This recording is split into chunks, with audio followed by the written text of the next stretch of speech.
ನೆರೆದಿರುವ ಎಲ್ಲ ಸದ್ಭಕ್ತ ತಂದೆ ತಾಯಿಗಳಿಗೆ ಪರಮಾತ್ಮನು ಸನ್ಮಂಗಲವನ್ನು ಉಂಟು ಮಾಡಲಿ. ಅಲ್ಲಮ ಪ್ರಭುದೇವರ ವಚನ ಪ್ರವಚನ ಕಾರ್ಯಕ್ರಮ. ವ್ಯವಸಾಯವ ಮಾಡಿ ಮನೆಯ ಬೀಯಕ್ಕೆ ಭತ್ತ ಇಲ್ಲದಿದ್ದರೆ ಆ ವ್ಯವಸಾಯದ ಘೋರ ಏತಕಯ್ಯ?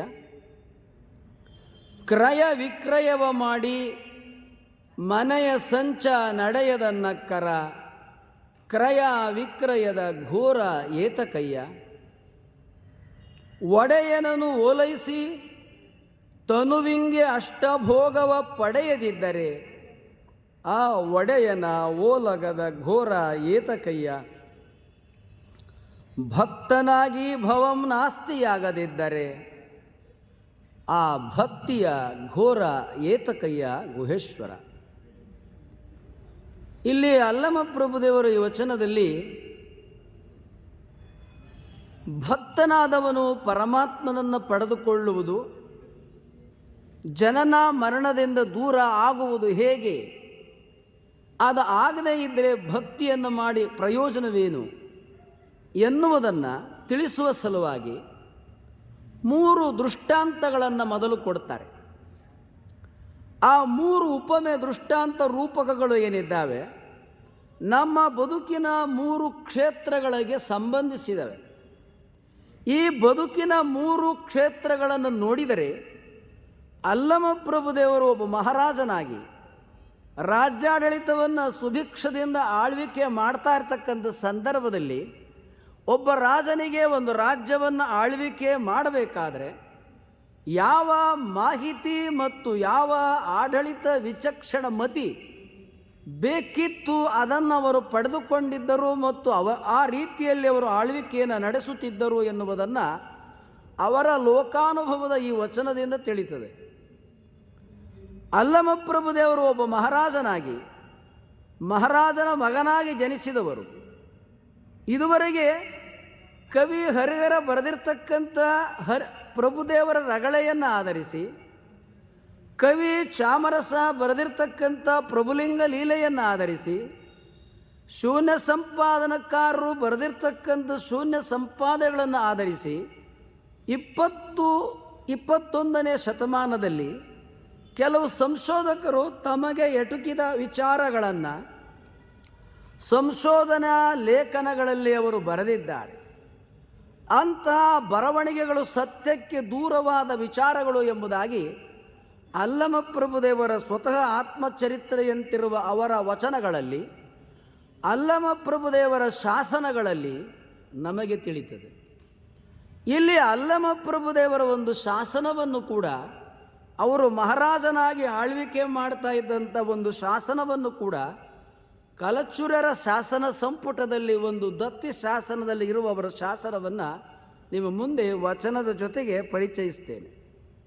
ಮೊದಲು ವಚನದಲ್ಲಿ ಅಲ್ಲಮ ಪ್ರಭುದೇವರು ಏನು ವಿವರಿಸ್ತಾ ಇದ್ದಾರೆ ಎಂಬುದಾಗಿ ಹೇಳಿದರೆ, ವ್ಯವಸಾಯವ ಮಾಡಿ ಮನೆಯ ಬೀಯಕ್ಕೆ ಭತ್ತ ಇಲ್ಲದಿದ್ದರೆ ಆ ವ್ಯವಸಾಯದ ಘೋರ ಏತಕಯ್ಯ. ನಿನ್ನೆ ಅಲ್ಲಮ ಪ್ರಭುದೇವರು ಬೇಸಾಯದ ಒಂದು ವಚನವನ್ನು ವಿವರಿಸಿದ್ದೆ, ತನುಬತ್ತೋಂಟವ ಮಾಡಿ. ಆ ಹಿನ್ನೆಲೆಯಲ್ಲಿಯೇ ಈ ವಚನದ ಸಾಲು ಕೂಡ ಬರವಣಿಗೆ ರಚನೆಯಾಗಿದೆ. ಅವರು ಹೇಳ್ತಾ ಇದ್ದಾರೆ, ಅಲ್ಲಪ್ಪ ನಾನೊಬ್ಬ ರೈತ ಎಂಬುದಾಗಿ ಹೇಳ್ತೀಯ, ಬೇಸಾಯವನ್ನು ಮಾಡ್ತಾ ಇದ್ದೇನೆ ಎಂಬುದಾಗಿ ಹೇಳ್ತಾ ಇದ್ದೀಯ. ಬೇಸಾಯವನ್ನು ಮಾಡಿ ನೀನು ಸಾಯೋದೇ ಆದರೆ ಈ ಬೇಸಾಯದ ಬಗ್ಗೆ ನಿನಗೆ ಸರಿಯಾದ ಮಾಹಿತಿ ಇಲ್ಲ. ಬೇಸಾಯದ ಬಗ್ಗೆ ಸರಿಯಾದ ಮಾಹಿತಿಯನ್ನು ತಿಳಿದುಕೊಂಡು ನೀನು ಬೇಸಾಯವನ್ನು ಮಾಡಿದ್ದೆ ಆದರೆ ನೀನು ಇನ್ನೊಬ್ಬರ ಹತ್ರ ಕೈಚಾಚಬೇಕಾಗಿಲ್ಲ. ನಾನು ಬೇಸಾಯದಿಂದ ಸಂಪಾದನೆ ಇಲ್ಲ ಎಂಬುದಾಗಿ ಆತ್ಮಹತ್ಯೆ ಮಾಡಿಕೊಳ್ತಕ್ಕಂಥ ಅಗತ್ಯವೂ ಇಲ್ಲ, ಮತ್ತು ಈ ಬೇಸಾಯದಿಂದ ನಮಗೇನು ಸಂಪಾದನೆ ಆಗುವುದೂ ಇಲ್ಲ, ಬೇಸಾಯ ಮಾಡಿದ್ದೆಲ್ಲ ನಷ್ಟವೇ ಎನ್ನುವ ವಿಚಾರದ ಅಗತ್ಯವೂ ಬರುವುದಿಲ್ಲ ಎನ್ನುವುದನ್ನು 12ನೇ ಶತಮಾನದಲ್ಲಿ ಅಲ್ಲಮ ಪ್ರಭುದೇವರು ವಚನದಲ್ಲಿ ಪ್ರತಿಪಾದನೆ ಮಾಡ್ತಾ ಇದ್ದಾರೆ. ಆದರೆ ಈ ವಚನದಲ್ಲಿ ಈ ಮೊದಲ ಸಾಲಿನಲ್ಲಿ ಅಲ್ಲಮ ಪ್ರಭುದೇವರು ಬೇಸಾಯದ ಬಗ್ಗೆ ಏನು ಹೇಳ್ತಾರೆ, ಜೋಗದ ಜಲಪಾತದಲ್ಲಿರುವ ನಮ್ಮ ಜಗದ್ಗುರು ಪ್ರಭುದೇವ ಧರ್ಮ ಪೀಠದೊಳಗೆ ನಾವು ಕೂಡ ಬಾಳೆ, ತೆಂಗು, ವಿವಿಧ ರೀತಿಯ ಬೇಸಾಯವನ್ನು 10 ವರ್ಷಗಳ ಕಾಲ ನಡೆಸಿ ಯಾವುದೇ ಆದಾಯ ಬರದೆ ಸಂಪೂರ್ಣ ನಷ್ಟವನ್ನು ಅನುಭವಿಸಿ ಆ ಬೇಸಾಯವನ್ನು ಕೈಬಿಟ್ಟು ಇಲ್ಲಿ ಜೋಗ ಜಲಪಾತದಲ್ಲಿದ್ದರೆ ನಮ್ಮ ಊಟಕ್ಕೂ ಕೊರತೆ ಬರ್ತದೆ ಎಂಬುದಾಗಿ ಅಲ್ಲಿಂದ ನಿರ್ಗಮಿಸಬೇಕಾಯಿತು. ಯಾಕೆ ಎಂಬುದಾಗಿ ಹೇಳಿದರೆ ಅಲ್ಲಿ 2 ತೊಂದರೆಗಳಿದೆ. ನಾವು ಯಾವುದೇ ಪ್ರದೇಶದಲ್ಲಿ ಬೇಸಾಯ ಮಾಡಬೇಕಾದರೆ ಆ ಪ್ರದೇಶದ ವೈಲಕ್ಷಣ್ಯಗಳನ್ನು ನಾವು ತಿಳಿದುಕೊಳ್ಳಬೇಕಾಗಿರ್ತದೆ. ಜೋಗ ಜಲಪಾತ ಮಲೆನಾಡಿನ ನಿತ್ಯ ಹರಿದ್ವರ್ಣದ ಕಾಡು. ಅಲ್ಲಿ ಏನು ಬೆಳೀತದೆ? ಮಳೆ ಗಾಳಿಗೆ ತೆಂಗು ಬೆಳೀತದೆ, ಬಾಳೆ ಬೆಳೀತದೆ, ಅಡಕೆ ಬೆಳೀತದೆ, ಏಲಕ್ಕಿ ಬೆಳೀತದೆ, ಕಾಳು ಮೆಣಸು ಬೆಳೀತದೆ, ಲವಂಗ ಬೆಳೀತದೆ, ಚಕ್ಕೆ ಬೆಳೀತದೆ. ಇವುಗಳನ್ನು ಹಾಕಿದರೆ ಮಾತ್ರ ಅಲ್ಲಿ ಆದಾಯವನ್ನು ಅವನು ಪಡೆದುಕೊಳ್ಳಲಿಕ್ಕೆ ಸಾಧ್ಯ. ಆದರೆ ಇವನ್ನು ಬಿಟ್ಟು ಅವನು ಬೇರೆ ಏನಾದರೂ ಬೆಳೆಯನ್ನು ಬೆಳಿತೀನಿ ಅಂತ ಹೋದರೆ ಸರ್ವವೂ ನಷ್ಟ ಆಗ್ತದೆ. ಯಾಕೆ ಎಂಬುದಾಗಿ ಹೇಳಿದರೆ 6 ತಿಂಗಳುಗಳ ಕಾಲ ಸುರಿಯುವ ಮಳೆಗೆ ಎಲ್ಲ ಬೆಳೆ ಸತ್ತು ಹೋಗ್ತದೆ.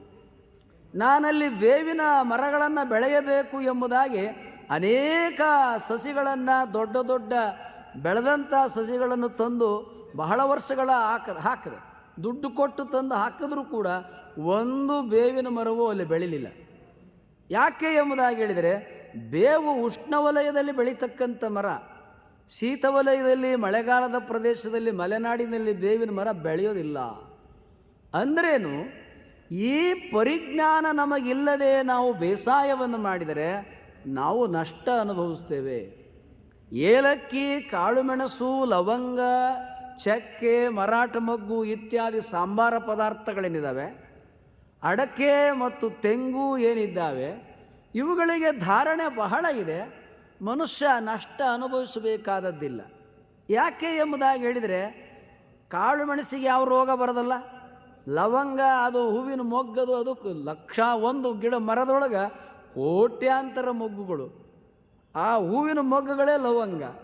ಲವಂಗಕ್ಕೆ ಬೂಂದಿ, ಲಾಡು, ಸಿಹಿ ಪದಾರ್ಥಗಳಲ್ಲಿ, ಸಾಂಬಾರು ಪದಾರ್ಥಗಳಲ್ಲಿ, ವೆಜಿಟೇಬಲ್ ಪಲಾವ್ ಇತ್ಯಾದಿಗಳಲ್ಲಿ ನಾವು ಯಥೇಚ್ಛವಾಗಿ ಬಳಸ್ತೇವೆ. ಅದಕ್ಕೆ ಧಾರಣೆ ಇದೆ. ಕಾಳುಮೆಣಸಿಗೂ ಅನೇಕ ಔಷಧಿ ಅಂಶ ಇದೆ, ಅನೇಕ ರೋಗಗಳನ್ನು ವಾಸಿ ಮಾಡ್ತವೆ, ಧಾರಣೆ ಇದೆ. ಇವುಗಳನ್ನು ಫಲವತ್ತಾಗಿ ಹೆಚ್ಚಿನ ರೀತಿಯಲ್ಲಿ ಬೆಳೆದರೆ ಅವರು ಶ್ರೀಮಂತರಾಗ್ತಾರೆ. ಹೀಗಾಗಿ ಅಲ್ಲಮ ಪ್ರಭುದೇವರು ಈ ವಚನದಲ್ಲಿ ವಿವರಿಸ್ತಾ ಇದ್ದಾರೆ, ಪ್ರಾದೇಶಿಕ ವೈಲಕ್ಷಣ್ಯಗಳನ್ನು ತಿಳಿಯದೆ ಬೇಸಾಯವನ್ನು ಮಾಡಿದರೆ ನಾವು ನಷ್ಟ ಅನುಭವಿಸ್ತೇವೆ.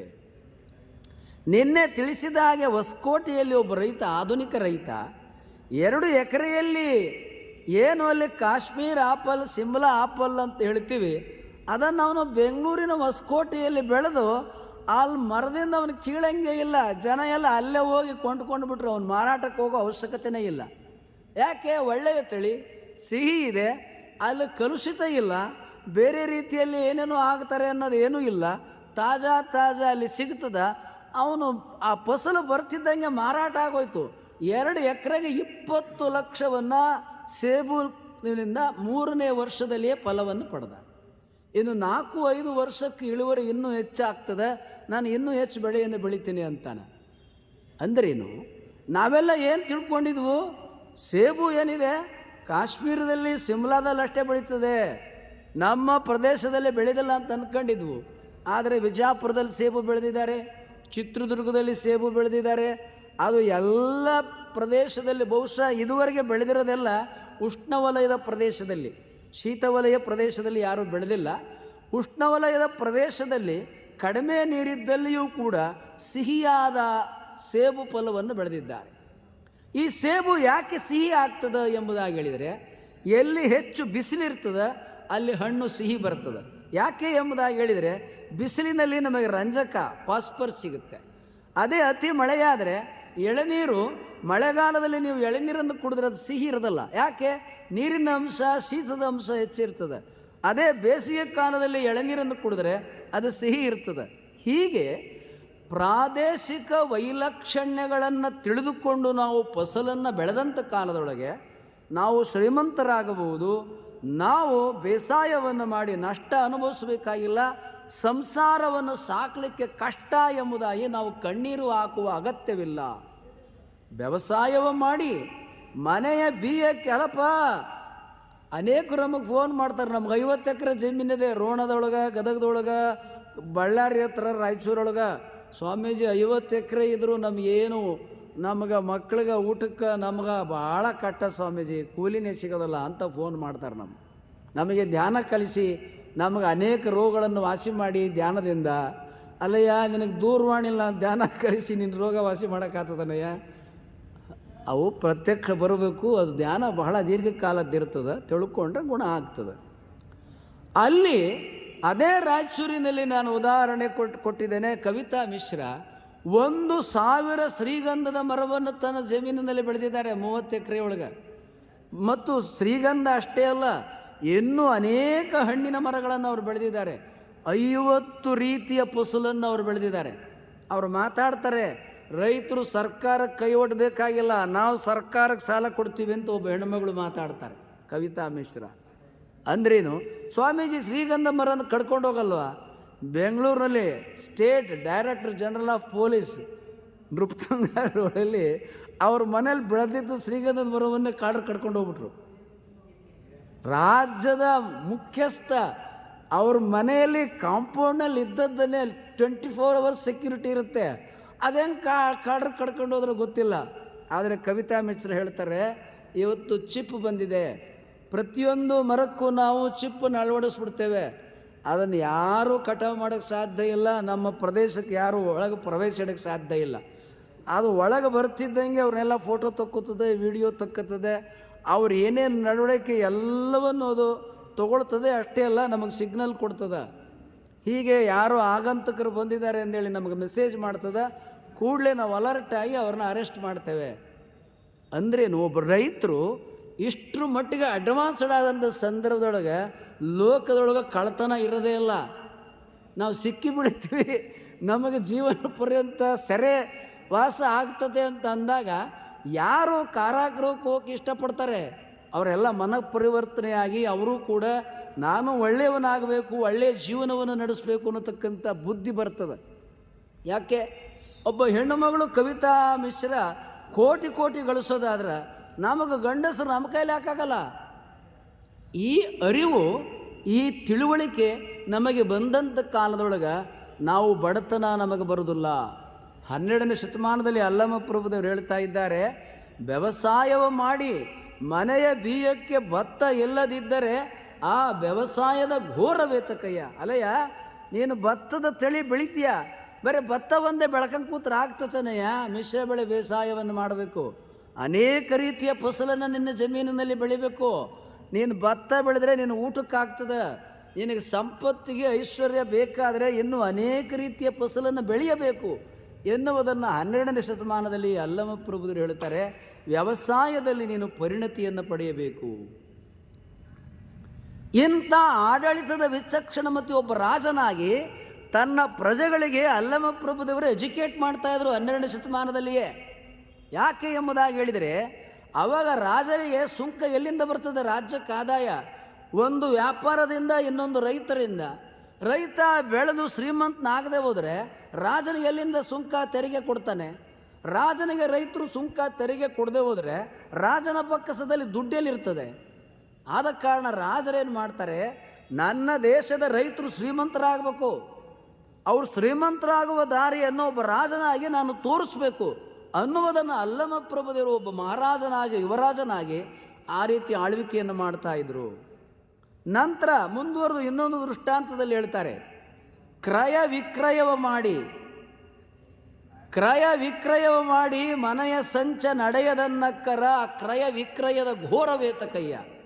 ಅಲ್ಲಪ್ಪ, ನೀನು ವ್ಯಾಪಾರ ಮಾಡ್ತೀನಿ ಅಂತೀಯ, ವಣಿಕ ಶ್ರೇಷ್ಠ ಅಂತೀಯ, ವ್ಯಾಪಾರ ಮಾಡಿ ನೀನು ನಷ್ಟ ಅನುಭವಿಸೋದಾದರೆ ಅದೆಂಥ ವ್ಯಾಪಾರನೇ ನಿಂದು? ನಮ್ಮ ಹತ್ರನೂ ಅನೇಕರು ಹೇಳ್ತಿರ್ತಾರೆ, ಸ್ವಾಮೀಜಿ ನಾವು ಭಾಳ ವ್ಯಾಪಾರ ಮಾಡಿದೆವು ಸ್ವಾಮೀಜಿ, ಯಾವ ವ್ಯಾಪಾರ ಮಾಡಿದ್ರೂ ನಮ್ಮ ನಷ್ಟನೇ, ಲಾಭ ಇಲ್ಲೇ ಇಲ್ಲ, ಎಲ್ಲ ನಾವು ದಿವಾಳಿ ಆದವು. ವ್ಯಾಪಾರದಲ್ಲಿಯೂ ಕೂಡ ಪರಿಣತಿ ಬೇಕಾಗ್ತದೆ. ಯಾವ ಪ್ರದೇಶದಲ್ಲಿ ಯಾವ ಊರಿನಲ್ಲಿ ಏನನ್ನು ಮಾರಾಟ ಮಾಡಬೇಕು, ಆ ಊರಿನಲ್ಲಿ ಯಾವುದಕ್ಕೆ ಬೇಡಿಕೆ ಇದೆ, ಯಾವುದಕ್ಕೆ ಬೇಡಿಕೆ ಇಲ್ಲ, ಇದೆಲ್ಲ ತಿಳ್ಕೊಬೇಕಾಗ್ತದೆ, ಸ್ಟಡಿ ಬೇಕಾಗ್ತದೆ. ಅವ್ರು ಕಿರಾಣಿ ಅಂಗಡಿ ಮಾಡಿದ್ದಾರೆ, ಅವ್ರು ಹೋಟೆಲ್ ಮಾಡಿದ್ದಾರೆ ಅಂತೇಳಿ ನೀನು ಕಿರಾಣಿ ಅಂಗಡಿ, ಚಿಲ್ಲರೆ ಅಂಗಡಿ, ಹೋಟೆಲ್ ಮಾಡಿದರೆ ಒಂದೂರಾಗ ಎಷ್ಟು ಹೋಟ್ಲ್ ಇರ್ಲಿಕ್ಕೆ ಸಾಧ್ಯ? ಒಂದೂರಲ್ಲಿ ಎಷ್ಟು ಚಿಲ್ಲರೆ ವ್ಯಾಪಾರ ಕಿರಾಣಿ ಅಂಗಡಿ ಇರ್ಲಿಕ್ಕೆ ಸಾಧ್ಯ? ಸಣ್ಣ ಸಣ್ಣ ಹಳ್ಳಿಗಳಲ್ಲಿ. ಬೆಂಗಳೂರಿನಂಥ ನಗರದಲ್ಲಿ ಎಷ್ಟಿದ್ರೂ ನಡೀತದೆ. ಹೀಗೆ ಅಲ್ಲಮ ಪ್ರಭುದೇವರು ವ್ಯಾಪಾರದಲ್ಲಿಯೂ ಕೂಡ ವೈವಿಧ್ಯಮಯವಾದ ವ್ಯಾಪಾರವನ್ನು ಮಾಡಬೇಕು ಎಂಬುದನ್ನು ತಿಳಿಸ್ತಾರೆ. ಅಷ್ಟೇ ಅಲ್ಲ, ನೀನು ಮಾಡುವ ವ್ಯಾಪಾರ ಜನರಿಗೆ ಅದು ಬೇಕಾಗಿರಬೇಕು, ಜನರಿಗೆ ಅದು ಅಗತ್ಯ ಇರಬೇಕು.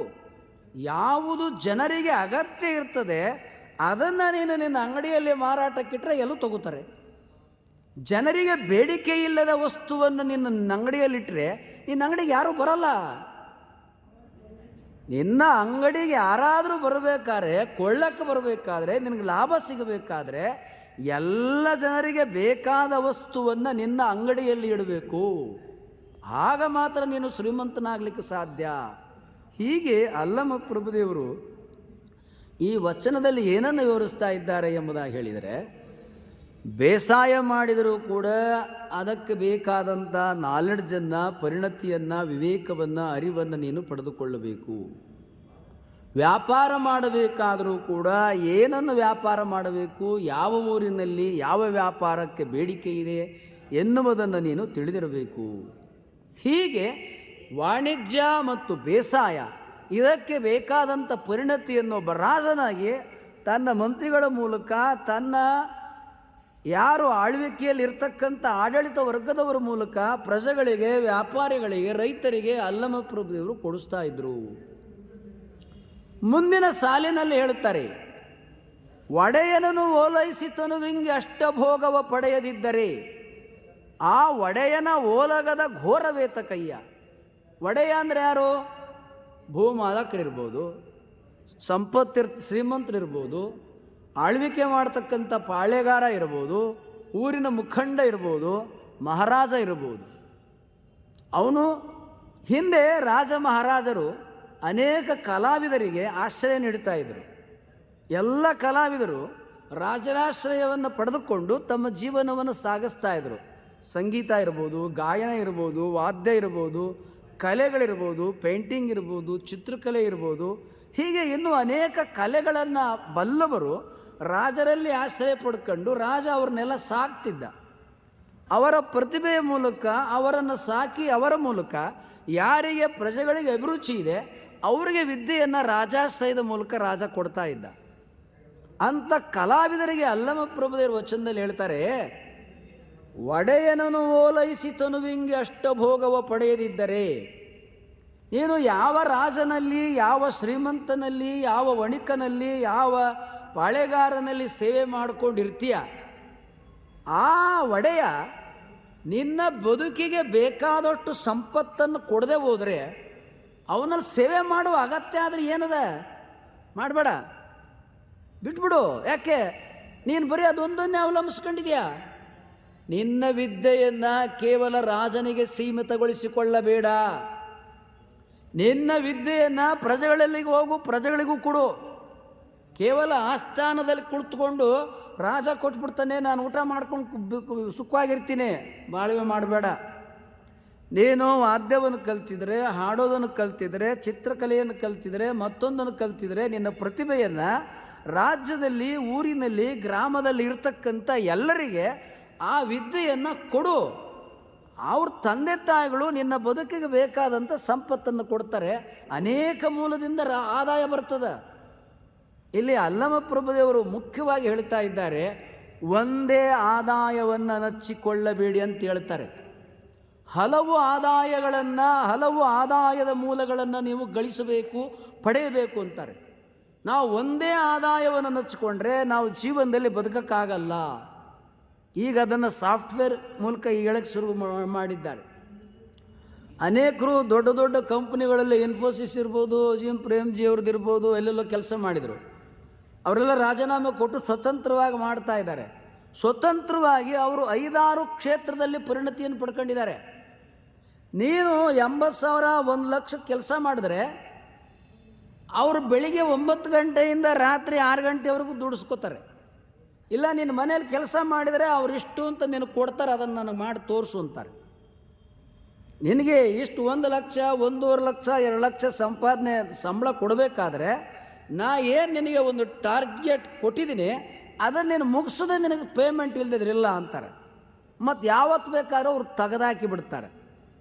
ಅದಕ್ಕೇನು ಮಾಡ್ತಾ ಇದ್ದಾರೆ, ದೊಡ್ಡ ದೊಡ್ಡ ಕಂಪ್ನಿಗಳಲ್ಲಿ ಇದ್ದಂಥ ಸಾಫ್ಟ್ವೇರ್ ಇಂಜಿನಿಯರ್ಸ್ಗಳು 20 ವರ್ಷ 15 ವರ್ಷ ಸರ್ವಿಸ್ ಮಾಡಿದವರು ನನ್ನ ನಾಲೆಡ್ಜಿಂದ ನಾನು ಇನ್ನೂ ಹೆಚ್ಚು ಗಳಿಸಬಹುದು, ಸ್ವಾವಲಂಬಿಯಾಗಿ ಸ್ವತಂತ್ರನಾಗಿ ಕೆಲಸ ಮಾಡಬಹುದು, ನನಗಿರುವ ನಾಲೆಡ್ಜಿನಲ್ಲಿ ಬರೀ ಸಾಫ್ಟ್ವೇರ್ ಒಂದೇ ಅಲ್ಲ, ಇನ್ನೂ ಬೇರೆ ಬೇರೆ ಕ್ಷೇತ್ರದಲ್ಲಿ ನಾನು ಕೆಲಸ ಮಾಡಬಹುದು. ಸಾಫ್ಟ್ವೇರ್ ಮೂಲಕ ಏನು ನಾನು ಗಳಿಸ್ತಾ ಇದ್ದೆ, ಈಗ ವೆಬಿನಾರ್ ಕ್ಲಾಸ್ ಅಂತ ನಡೆಸ್ತಾರೆ. ವೆಬಿನಾರ್ ಅಂದರೆ ಆನ್ಲೈನ್ ಮೂಲಕ ನಾವು ಶ್ರೀಮಂತರಾಗುವುದು ಹೇಗೆ. ಅವರು ಈ ವೆಬಿನಾರ್ ಕ್ಲಾಸಸ್ಸನ್ನು ನಡೆಸುವುದ್ರ ಮೂಲಕ ಕೋಟಿಯನ್ನು ನೀವು ಗಳಿಸಿ, ಒಂದು ತಿಂಗಳಿಗೆ ಕನಿಷ್ಠ 15ರಿಂದ 20 ಲಕ್ಷವನ್ನು ಗಳಿಸಿ ನಮ್ಮಲ್ಲಿ ತರಬೇತಿಗೆ ಬನ್ನಿ, ನೀವು ಮಾರ್ಗದರ್ಶನ ಮಾಡ್ತೇವೆ, ಅದನ್ನು ಕಲ್ತ್ಕೊಂಡು ನೀವು ಲಕ್ಷ ಗಳಿಸಿ. ಹೀಗೆ ವೆಬಿನಾರ್ ಕ್ಲಾಸಸ್ಸು, ಆನ್ಲೈನ್ ಕ್ಲಾಸಸ್ಸು ಇವತ್ತು ಏನು ಸಾಫ್ಟ್ ಫೋನ್ ಬಂದಿದೆ, ವಿಪರೀತವಾಗಿ ಅವೆಲ್ಲ ನಡೀತಾ ಇದ್ದಾವೆ. ಆ ಮಾಧ್ಯಮದಲ್ಲಿ ಎಲ್ಲರೂ ಕೂಡ ನಿಮಗ್ನರಾಗಿದ್ದಾರೆ, ತನ್ಮಯರಾಗಿದ್ದಾರೆ, ಹೊಸ ನಾಲೆಡ್ಜನ್ನು ಅನ್ವೇಷಣೆ ಮಾಡ್ಕೊಳ್ತಾ ಇದ್ದಾರೆ. ಯಾಕಂತೇಳಿದರೆ ಇವತ್ತು ಆರ್ಟಿಫಿಷಿಯಲ್ ಇಂಟೆಲಿಜೆನ್ಸ್ ಅಂತ ಬಂದಿದೆ. ಆಲ್ ಇಂಡಿಯಾ ಚಾರ್ಟರ್ಡ್ ಅಕೌಂಟೆಂಟ್ಸ್ ಅಸೋಸಿಯೇಷನ್ನವರು ಪ್ರೆಸಿಡೆಂಟು, ವೈಸ್ ಪ್ರೆಸಿಡೆಂಟು, ಸೆಕ್ರೆಟ್ರಿಯವರು ಒಂದು ಟಿ ವಿಗೆ ಅವರು 2 ಅವರ್ಸ್ ಒಂದು ಇಂಟರ್ವ್ಯೂ ಕೊಟ್ಟರು. ಅಲ್ಲಿ ಅವ್ರು ಹೇಳಿದರು, ನಿಮ್ಮ ಚಾರ್ಟರ್ಡ್ ಅಕೌಂಟೆಂಟ್ ಭವಿಷ್ಯವನ್ನು ಆರ್ಟಿಫಿಷಿಯಲ್ ಇಂಟೆಲಿಜೆನ್ಸು ಮುಗಿಸ್ಬಿಡ್ತು, ನಿಮ್ಮ ಚಾರ್ಟರ್ಡ್ ಅಕೌಂಟೆಂಟ್ ಏನಿದಿರಿ ನಿಮ್ಮ ಫ್ಯೂಚರ್ ಇಲ್ಲ, ನೀವು ಮಾಡುವ ಬಹುಪಾಲು ಕೆಲಸವನ್ನು ಆರ್ಟಿಫಿಷಿಯಲ್ ಇಂಟೆಲಿಜೆನ್ಸ್ ಮಾಡಿಬಿಡ್ತದ ಅಂತ.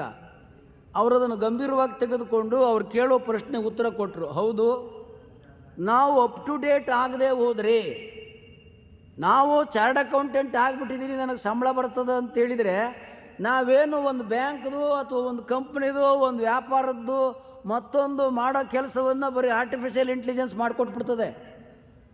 ಅಲ್ಲೇ ಅವರು ಒಬ್ಬನ ಕಲ್ತ್ಕೊಂಡು ಕೆಲಸಕ್ಕೆ ಇಟ್ಕೊಂಡು ಎಲ್ಲ ತೊಗೊಂಡ್ಬಿಡ್ತಾರೆ. ಎಲ್ಲ ಇಂಡಿವಿಜುವಲ್ಲಾಗಿ ಒಬ್ಬನ ಅಪಾಯಿಂಟ್ಮೆಂಟ್ ಮಾಡ್ಕೊತಾರೆ. ಎಲ್ಲ ಏನೇನು ಬೇಕಾಗಿರ್ತದೆ ವ್ಯಾಪಾರಿಗೆ, ಒಂದು ಸಂಸ್ಥೆಗೆ, ಒಂದು ಬ್ಯಾಂಕ್ ಇರ್ಬೋದು, ಒಂದು ಇಂಥ ಕಲ್ಯಾಣ ಮಂಟಪ ಇರ್ಬೋದು, ಯಾವುದೇ ಇರ್ಬೋದು, ಏನು ನಾವು ಲೆಕ್ಕ ಒಪ್ಪಿಸ್ಬೇಕಾಗಿರ್ತದೆ ಅಂಥದ್ದನ್ನು ಆರ್ಟಿಫಿಷಿಯಲ್ ಇಂಟೆಲಿಜೆನ್ಸ್ ಮಾಡಿಕೊಟ್ಬಿಡ್ತದೆ. ನಿಮ್ಮ ಅಗತ್ಯ ಬರೋದಿಲ್ಲ, ಚಾರ್ಟರ್ಡ್ ಅಕೌಂಟೆಂಟ್ ನೀವು ಔಟ್ಡೇಟೆಡ್ ಆಗಿಬಿಡ್ತೀರಿ ಅಂತೇಳಿ ಇಂಟರ್ವ್ಯೂ ಮಾಡಿದರು. ಆಗ ಹೇಳಿದರು, ಹೌದು, ನಾವು ಆರ್ಟಿಫಿಷಿಯಲ್ ಏನು ಇಂಟೆಲಿಜೆನ್ಸ್ ಏನು ನಾಲೆಡ್ಜ್ ಕೊಡ್ತದೆ, ಅದನ್ನು ನಾವು ಸ್ಟಡೀಸ್ ಮಾಡಿ ನಮ್ಮ ಜೀವನಕ್ಕೆ ಅಳವಡಿಸ್ಕೊಳ್ಳದೆ ಹೋದರೆ ನಾವು ಔಟ್ಡೇಟ್ ಆಗಿಬಿಡ್ತೇವೆ. ಅಂದ್ರೇನು, ಇವತ್ತು ಪರಿಣತಮತಿ ನಾಲೆಡ್ಜ್ ಅನ್ನತಕ್ಕಂಥದ್ದು ಎಷ್ಟು ವಿಸ್ತಾರ ಆಗ್ತಾ ಇದೆ ಅಂತೇಳಿದರೆ, ಒಬ್ಬ 10 ವರ್ಷದ ಹುಡುಗಿ ಕೆನಡಾದಲ್ಲಿ ಎಷ್ಟು ಗಳಿಸ್ಬೋದ್ರಿ? 10 ವರ್ಷದ ಹುಡುಗಿ ಏನು ಗಳಿಸ್ತದೆ ಬಿಡಿ ಸ್ವಾಮೀಜಿ, ಅದಕ್ಕೇನು ಗೊತ್ತೈತೆ? $350 ಕೋಟಿ ಗಳಿಸಿದಾಳೆ 10 ವರ್ಷದ ಹುಡುಗಿ ಒಂದು ವರ್ಷಕ್ಕೆ. ನಂಬಲಿಕ್ಕೆ ಸಾಧ್ಯನಾ? ಏನು ಮಾಡಿದಳು ಆಕೆ? ಮಕ್ಕಳಿಗೆ ಇಷ್ಟ ಏನೋ ಬೊಂಬೆ, ಪೊಪೆಟ್. ಅವಳು ತನ್ನ ಏನನ್ನ ತಿಳ್ಕೋಬೇಕು ಎಲ್ಲ ತಿಳ್ಕೊಂಡು ಅವನ್ನು ಸೇಲ್ಸ್ ಮಾಡ್ತಾಳೆ. ಜಗತ್ತಿನಾದ್ಯಂತ ಅವು ಸೇಲ್ಸ್ ಆಗ್ತವೆ. ನೀವು ಅಂಗಡಿಗೆ ಪೊಪೆಟ್ಟನ್ನು ಕೊಂಡ್ಕೊಳ್ಳೋಕ್ಕೆ ಎಲ್ಲೆಲ್ಲೋ ಹೋಗ್ತೀರಿ, ಅವ್ರು ಏನೇನೋ ಧಾರಣೆ ಹೇಳ್ತಾರೆ. ಇವಳು ನಿಮ್ಮ ಮನೆ ಬಾಲಿಗೆ ಕೊಟ್ಟು ಕಳಿಸ್ಬಿಡ್ತಾಳೆ. ನೀವು ಏನು ಬೇಕು ವೆರೈಟೀಸ್, ಎಂತೆಂಥ ಪೊಪ್ಪಟ್ಟು ಬೇಕು ಎಲ್ಲ ವೆರೈಟೀಸ್ ಇರ್ತದೆ. ನೀವು ಅಲ್ಲಿ ಆಯ್ಕೆ ಮಾಡ್ಕೋಬೋದು. ರೇಟ್ ಅಲ್ಲೇ ಇರುತ್ತೆ, ಪ್ರತಿಯೊಂದು ರೇಟು ಅಲ್ಲೇ ಇರುತ್ತೆ, ಪ್ರತಿಯೊಂದು ಪೊಪ್ಪಟ್ಟು ಅಲ್ಲೇ ಇರುತ್ತೆ, ಪ್ರತಿಯೊಂದು ಬೊಂಬೆಯಲ್ಲೂ ಅನೇಕ ವೆರೈಟೀಸ್ ಇರ್ತವೆ. ಅವುಗಳನ್ನೆಲ್ಲ ಮಾಹಿತಿ ಇರ್ತದೆ. ನಿಮ್ಗೆ ಯಾವುದು ಬೇಕು ಅದನ್ನು ಮಾರಾಟಕ್ಕೆ ಕೊಂಡ್ಕೋಬೋದು. ನಿಮ್ಮ ಮನೆ ಬಾಗಿಲಿಗೆ ಅಮೆಜಾನ್ ಮೂಲಕ ಮತ್ತೊಂದ್ರ ಮೂಲಕ ಬಂದುಬಿಡ್ತದೆ. ಇವತ್ತು ಎಷ್ಟರ ಮಟ್ಟಿಗೆ ನಾಲೆಡ್ಜ್ ಫಾಸ್ಟ್ ಇದೆ ಅಂತೇಳಿದರೆ, ನಾವೆಲ್ಲ ಏನು ಮಾಡ್ತಾಯಿದ್ದೀವಿ, ನಮ್ಮ ಮಕ್ಕಳನ್ನು ಕಾನ್ವೆಂಟ್ ಶಾಲೆಗೆ, ಯೂನಿವರ್ಸಿಟಿಗಳಿಗೆ, ಕಾಲೇಜುಗಳಿಗೆ ಕಳಿಸ್ತಾ ಇದ್ದಾವೆ. ಇವತ್ತು BA ಮಾಡಿದವ್ರಿಗೆ ಉದ್ಯೋಗ ಸಿಗ್ತಾ ಇದೆಯಾ? MBBS MD ಮಾಡಿದವ್ರಿಗೆ ಇವತ್ತು ಸ್ಯಾಲ್ರಿ ಸಿಗ್ತಾ ಇದೆಯಾ? MD ಎಷ್ಟು ಡೊನೇಷನ್ ಇದೆ, 7 ಕೋಟಿ 10 ಕೋಟಿ 15 ಕೋಟಿವರೆಗೂ ಡೊನೇಷನ್ ಇದೆ, ಮೆರಿಟ್ ಬರದೇ ಹೋದರೆ. ಅಷ್ಟೆಲ್ಲ ಕೊಟ್ಟು ಗಳಿಸ್ತಾರೇನು? ಅವ್ರಿಗೆ ಅನೇಕ ಅನಾರೋಗ್ಯಗಳನ್ನು ಒಂದೊಂದರಲ್ಲಿ ಸ್ಪೆಷಲಿಸ್ಟ್ ಅವರು. ಆರ್ಥೋಪಿಡಿಸ್ ಅವನು ಬರೀ ಆರ್ಥ್ರೈಟಿಸ್ ಅಷ್ಟೇ, ಬರೀ ನ್ಯೂರೋ ಒಂದೇ. ಆದರೆ ಇವತ್ತು ಯೋಗ ಏನದ, ಸ್ವತಃ ನಾವೇ 45 ವರ್ಷಗಳಿಂದ ಈ ಜೀವನದಲ್ಲಿ ಇದ್ದೇವೆ ಯೋಗ ತಜ್ಞರಾಗಿ. ಬೇಕಾದ ರೋಗಿಗಳಿರಲಿ, ನಾವು ಗುಣ ಮಾಡಿ ತೋರಿಸಿದ್ದೇವೆ, ಗುಣ ಮಾಡಿದ್ದೇವೆ. ಬೇಕಾದ ರೋಗ ಇರಲಿ, ನೀವು ಡಾಕ್ಟ್ರ್ ಹತ್ರ ಅವ್ರು ಏನು ಹೇಳ್ತಾರೆ, ಶುಗರ್ಗೆ ಲೈಫ್ ಲಾಂಗ್ ಟ್ಯಾಬ್ಲೆಟ್ಸ್ ತೊಗೊಳ್ರಿ, ಅವಶ್ಯಕತೆನೇ ಇಲ್ಲ. ಟ್ಯಾಬ್ಲೆಟ್ ಬಿಡಿಸ್ಬಿಡ್ತೀವಿ, ಅವಶ್ಯಕತೆನೇ ಇಲ್ಲ. BP ಬಿಡಿಸ್ಬಿಡ್ತೀವಿ, ಲೈಫ್ ಲಾಂಗ್ ತಗೊಳ್ಳೋ ಅವಶ್ಯಕತೆ ಇಲ್ಲ. ಫಿಟ್ಸು ಲೈಫ್ ಲಾಂಗ್ ತಗೊಳ್ಳಿ, ಏನು ಅವಶ್ಯಕತೆ ಇಲ್ಲ. ಹೃದ್ರೋಗ ರಕ್ತ ಮಂದಾಗಿದೆ, ಎಕೋಸ್ಪ್ರಿನ್ ತಗೊಳ್ಳಿ, ಯಾವ ಅವಶ್ಯಕತೆ ಇಲ್ಲ. ನಮ್ಮ ಹತ್ರ ಬಂದರೆ ಎಲ್ಲ ಬಿಡಿಸ್ಬಿಡ್ತೀವಿ, ಏನೂ ಅವಶ್ಯಕತೆನೇ ಇಲ್ಲ. ನಿಮಗೊಂದು ಪ್ರಶ್ನೆ ಕೇಳ್ತೀನಿ, ಕೋವಿಡ್ ಬಂತು, ನೀವೆಲ್ಲ ಒಂದೊಂದು 2-2 3-3 ಸಲ ಸರ್ಕಾರ ಹೇಳ್ತು 3-3 ಸಲ ಇಂಜೆಕ್ಷನ್ ತಗೊಂಡ್ರಿ.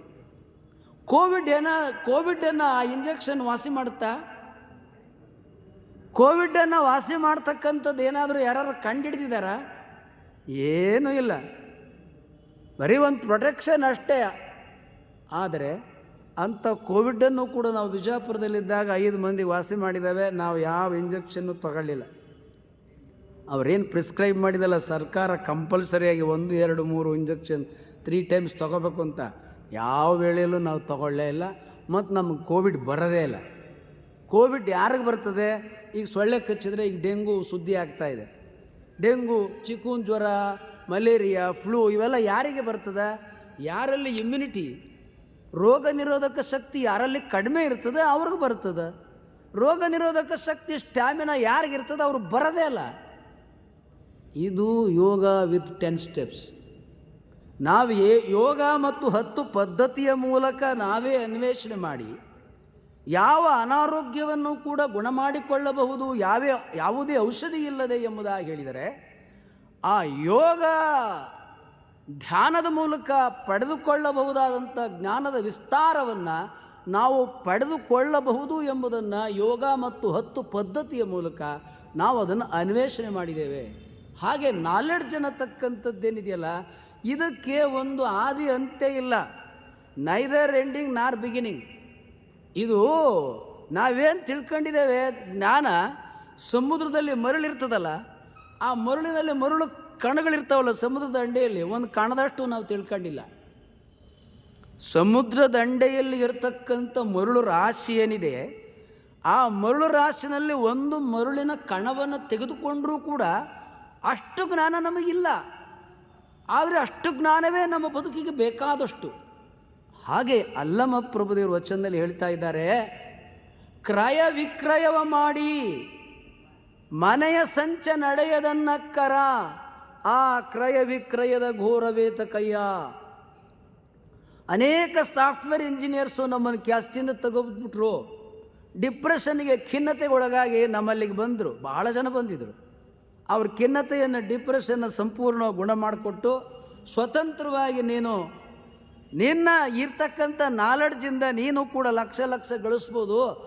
ಏನು ಕಂಪ್ನಿಯವರು 80,000, 1 ಲಕ್ಷ, 2 ಲಕ್ಷ, 3 ಲಕ್ಷ ಕೊಡ್ತಾರೆ ಅಂತೇಳಿ ಅವ್ರಿಗೇನು ಸೇವಾ ನಿಷ್ಠೆಯಲ್ಲಿ ಇದೆಯಾ, ಸ್ವತಂತ್ರವಾಗಿ ನೀನು ಗಳಿಸ್ಬೋದು ಅನ್ನೋ ಕೆಲವು ರೂಟನ್ನು, ಕೆಲವು ದಾರಿಯನ್ನು ಅನೇಕ ಸಾಫ್ಟ್ವೇರ್ ಇಂಜಿನಿಯರ್ಸ್ಗೆ ನಾವು ತಿಳಿಸ್ಕೊಟ್ಟು, ಅನೇಕರೀಗ ಚೆನ್ನೈಯಲ್ಲಿದ್ದಾರೆ, ಮುಂಬೈಯಲ್ಲಿದ್ದಾರೆ.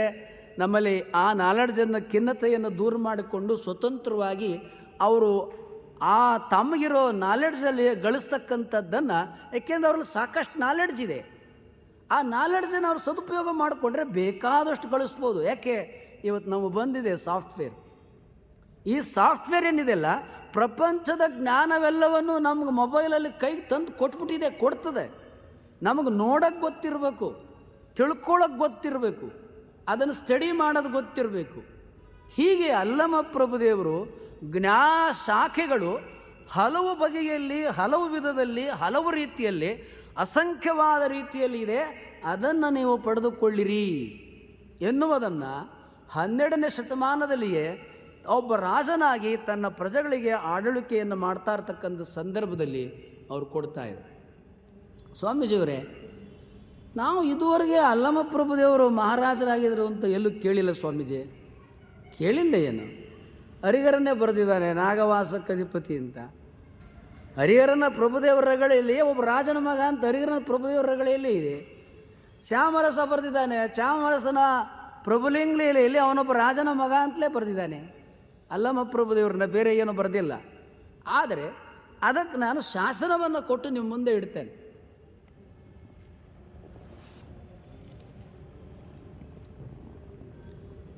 ಕರ್ನಾಟಕ ಪರಂಪರೆ ಏನಿದೆಯಲ್ಲ, ನಮ್ಮನ್ನು ಶಾತವಾಹನರ ಹಿಂದೆ ಹಿಡಿದು ಬಾದಾಮಿ ಚಾಲುಕ್ಯರು, ರಾಷ್ಟ್ರಕೂಟರು, ಕಲ್ಯಾಣಿ ಚಾಲುಕ್ಯರು, ಕಲಚೂರ್ಯರು, ಹೊಯ್ಸಳರು, ಇನ್ನೂ ಅನೇಕ ರಾಜ ಮಹಾರಾಜರು ಕರ್ನಾಟಕವನ್ನು ಆಳ್ವಿಕೆ ಮಾಡಿದರು. ಇವರು ಹಾಕಿದ ಶಾಸನಗಳು ಕರ್ನಾಟಕ, ಕೇರಳ, ತಮಿಳುನಾಡು, ಆಂಧ್ರ, ಮಧ್ಯಪ್ರದೇಶ, ಗುಜರಾತ, ಉತ್ತರ ಪ್ರದೇಶ, ಒರಿಸ್ಸಾ ಇಲ್ಲೆಲ್ಲ ಕನ್ನಡ ಶಾಸನಗಳು ಇದ್ದಾವೆ. ನಮ್ಮ ಕರ್ನಾಟಕದ ರಾಜರು ಅಲ್ಲಿವರೆಗೆ ಮಹಾರಾಜರಾಗಿ, ಸಾಮ್ರಾಟರಾಗಿ, ಚಕ್ರವರ್ತಿಗಳಾಗಿ ರಾಜ್ಯಭಾರ ಮಾಡ್ತಾಯಿದ್ರು. ಅದಕ್ಕಾಗಿ ಅಲ್ಲೆಲ್ಲ ಯುದ್ಧ ಗೆದ್ದಂಥ ಸಂದರ್ಭದಲ್ಲಿ ಅಲ್ಲಿ ಅವರು ಶಾಸನವನ್ನು ಹಾಕಿಸಿ ಆಳ್ವಿಕೆಯನ್ನು ಮಾಡಿದ್ದಾರೆ. ಈ ರೀತಿಯಾಗಿ ಕಳಚೂರ್ಯರು ಚಾಲುಕ್ಯರ ಸಂತತಿಯ ನಂತರ ಕಲಚೂರ್ಯರು ಕಲ್ಯಾಣದಲ್ಲಿ ಆಳ್ವಿಕೆಗೆ ಬರ್ತಾರೆ.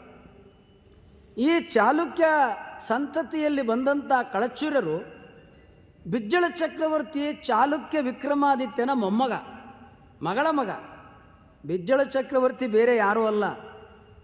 85 ವರ್ಷಗಳ ಕಾಲ ಕರ್ನಾಟಕವನ್ನು ರಾಜಭಾರ ಮಾಡಿದಂಥ 6ನೇ ವಿಕ್ರಮಾದಿತ್ಯ, ಅವನು ತನ್ನ 85ನೇ ವಯಸ್ಸಿನಲ್ಲಿ ತಂಜಾವೂರು ಯುದ್ಧಕ್ಕೆ ಹೋಗಿ ಯುದ್ಧ ಗೆದ್ದು ಬರ್ತಾನೆ. 85ನೇ ವಯಸ್ಸಿನಲ್ಲಿ ತಿಳ್ಕೊಳ್ಳಿ. ಕುದುರೆ ಸವಾರಿ ಮಾಡಿಕೊಂಡು ಕೈಯಲ್ಲಿ ಖಡ್ಗ ಹಿಡಿದು ಸೇನೆಯನ್ನು ಹುರಿದುಂಬಿಸಿ ಶತ್ರುಗಳು ಏರಿ ಬರತಕ್ಕಂಥವ್ರನ್ನ ಗೆದ್ದು ಯುದ್ಧ ಮಾಡ್ತಾನೆ ಅಂದರೆ ಅವನ ಪರಾಕ್ರಮ ಎಷ್ಟಿರಬೇಕು, ಅವನ ಶೌರ್ಯ ಎಷ್ಟಿರಬೇಕು, ಅವನ ಹೋರಾಟ ಎಷ್ಟಿರಬೇಕು, ಅವನ ಕೆಚ್ಚು ಎಷ್ಟಿರಬೇಕು. ಇಂಥ 6ನೇ ವಿಕ್ರಮಾದಿತ್ಯನ ಅನೇಕರು ಲಗ್ನ ಪತ್ರಿಕೆಯಲ್ಲಿ ಶಾಲಿವಾಹನ ಶಕ, ವಿಕ್ರಮಶಕೆ ಅಂತೆಲ್ಲ ಹಾಕೋತಾರೆ ಕೆಲವರು. ಆ ವಿಕ್ರಮಶಕೆ ಅನ್ನೋದೇ 6ನೇ ವಿಕ್ರಮಾದಿತ್ಯ ಅನ್ನೋದು. ಈ 6ನೇ ವಿಕ್ರಮಾದಿತ್ಯನ ಮಗ ಬಿಜ್ಜಳ ಚಕ್ರವರ್ತಿ. ಅವನ ಮಗಳು ಮಹಾರಾಷ್ಟ್ರದಲ್ಲಿ ಕರ್ಹಾಡ ಅನ್ನತಕ್ಕಂಥದ್ದು ಒಂದು ಪ್ರದೇಶ ಇದೆ. ಕರ್ಹಾಡದ ರಾಜಕುಮಾರಿ ಚಂದಲದೇವಿ ಆ ಕಾಲದ ಅಪೂರ್ವ ಚೆಲುವೆ ಮತ್ತು ನೃತ್ಯಗಾತಿ, ಮಹಾರಾಜನ ಮಗಳು. ಆ ಮಹಾರಾಜನ ಮಗಳು ಚಂದಲದೇವಿಯನ್ನು 6ನೇ ವಿಕ್ರಮಾದಿತ್ಯ ಲಗ್ನ ಮಾಡಿಕೊಳ್ತಾನೆ. ಆ ಚಂದಲದೇವಿಗೆ ಜನಿಸಿದ ಮಗಳನ್ನು ಸ್ವತಃ ಬಿಜ್ಜಳ ಮಗನಾಗಿರ್ತಕ್ಕಂಥ ಪೆರ್ಮಾಡಿ ಅನ್ನೋನು ಕೊಡ್ತಾರೆ. ಆ ಪೆರ್ಮಾಡಿ ಮತ್ತು 6ನೇ ವಿಕ್ರಮಾದಿತ್ಯನ ಮಗಳು ಇವರಿಗೆ ಜನಿಸಿದಂತಹ ಅವರ ಚಾಲುಕ್ಯ 6ನೇ ವಿಕ್ರಮಾದಿತ್ಯನ ಮಗನೇ ಈ ಬಿಜ್ಜಳ ಚಕ್ರವರ್ತಿ. ಬಿಜ್ಜಳ ಚಕ್ರವರ್ತಿ ಒಬ್ಬ ಚಕ್ರವರ್ತಿಯ ಮಗ. ಅವನು ಚಾಲುಕ್ಯರು ತಮ್ಮ ವಿಸ್ತಾರವಾದ ರಾಜ್ಯವನ್ನು ಆಳ್ವಿಕೆ ಮಾಡಲಿಕ್ಕೆ ಅಶಕ್ತರಾದಂಥ ಕಾಲದಲ್ಲಿ ಅದನ್ನು ಸಾಮಂತರಾಜರು ವಶಪಡಿಸಿಕೊಂಡು ಆ ಸಾಮ್ರಾಜ್ಯ ಅನಾಯಕವಾಗಿ ಬಿಡ್ತದನ್ನೋ ಕಾಲದೊಳಗೆ ಕಲಚೂರ್ಯ ಬಿಜ್ಜಳ ತಾನು ಚಕ್ರವರ್ತಿಯಾಗಿ ರಾಜ್ಯಭಾರ ಮಾಡ್ತಾನೆ. ಇಡೀ ಕರ್ನಾಟಕ ಎಲ್ಲಿವರೆಗಿತ್ತು, ಒಡಿಸ್ಸಾ ಎಲ್ಲವನ್ನು ರಾಜ್ಯಭಾರ ಮಾಡ್ತಾನೆ. ಅವನಿಗೆ 5 ಜನ ಮಕ್ಕಳು, ಅವರೆಲ್ಲ ಮಹಾಸೂರು. ಕರ್ನಾಟಕದಾದ್ಯಂತ, ಮಹಾರಾಷ್ಟ್ರದಾದ್ಯಂತ ಅವರು ಮಹಾರಾಜರಾಗಿ ಅವನ ಕೈ ಕೆಳಗೆ. ಅವನು ತಮ್ಮಂದಿರು 2, ನಂತರ ಅನೇಕ ಅವನ ಕೈಯಲ್ಲಿ ದಂಡನಾಯಕರು. ಇಡೀ ಎಲ್ಲ ಕಡೆ ಅವರು ರಾಜ್ಯಭಾರ ಮಾಡ್ತಾ ಇರ್ತಾರೆ.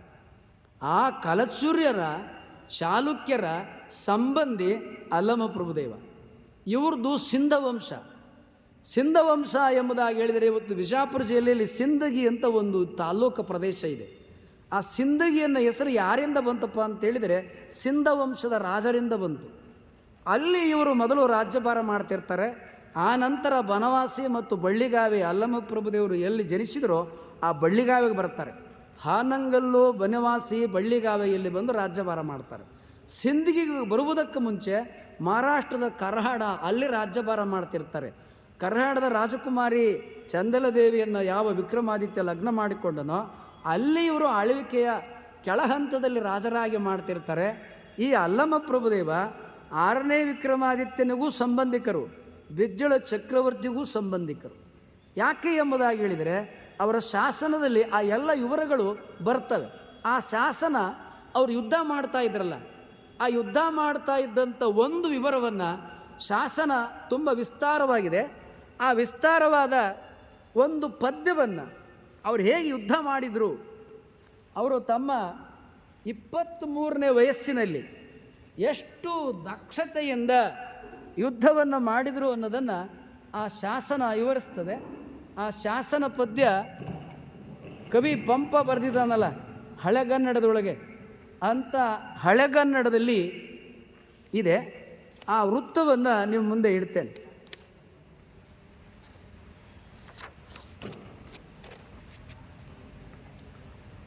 ಅಲ್ಲಮ ಭೂಪ, ನಾವೇನು ಅಲ್ಲಮ ಪ್ರಭು ಅಂತ ಹೇಳ್ತೀವಲ್ಲ, ಪ್ರಭು ಅಂದರೆ ಅರ್ಥ ಏನು? ಇವತ್ತಿಗೂ ಕೂಡ ರಾಜ. ಭೂಪ ಅಂದರೆ ಅರ್ಥ ಏನು? ರಾಜ. ಅರಸ ಅಂದರೆ ಅರ್ಥ ಏನು? ರಾಜ. ಈ ಎಲ್ಲ ಅನೇಕ ಶಾಸನಗಳಲ್ಲಿ ಅವರ ಸುಮಾರು 10-15 ಶಾಸನಗಳಿದೆ ಅವ್ರ ವಂಶದವರು. ಅಲ್ಲೆಲ್ಲ ಅರಸ, ಭೂಪ, ರಾಜ ಈ ಹೆಸರುಗಳು ಬರುತ್ತದೆ.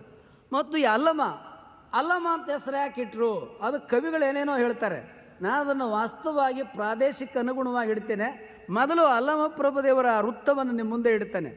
ಅಲ್ಲಮ ಭೂಪ, ನಿನ್ನ ಪಟಹ ಧ್ವನಿಗೇಳದು ಜಯ ಆಜಿರಂಗದೊಳ್ ತಲ್ಲಣದಿಂದ ಆರಾತಿ ನೃಪರು ಓಡಿ ಜಳ ಅಹಿ ನಿಧಾನ ವಿಷ್ಟರಮಂ ಕೊಲ್ಲೆಯ ಅಲ್ಲದಂದು ಭವದೀಯ ಭುಜಾಸಿ ಘಾತ ವೇಗದಿಂದ ನಿಲ್ಲದೆ ಗೃದ್ಧ ಜಂಬುಕ ಉತ್ಕಾಂತ ಎಯ್ದದಿರ್ಪರೇ.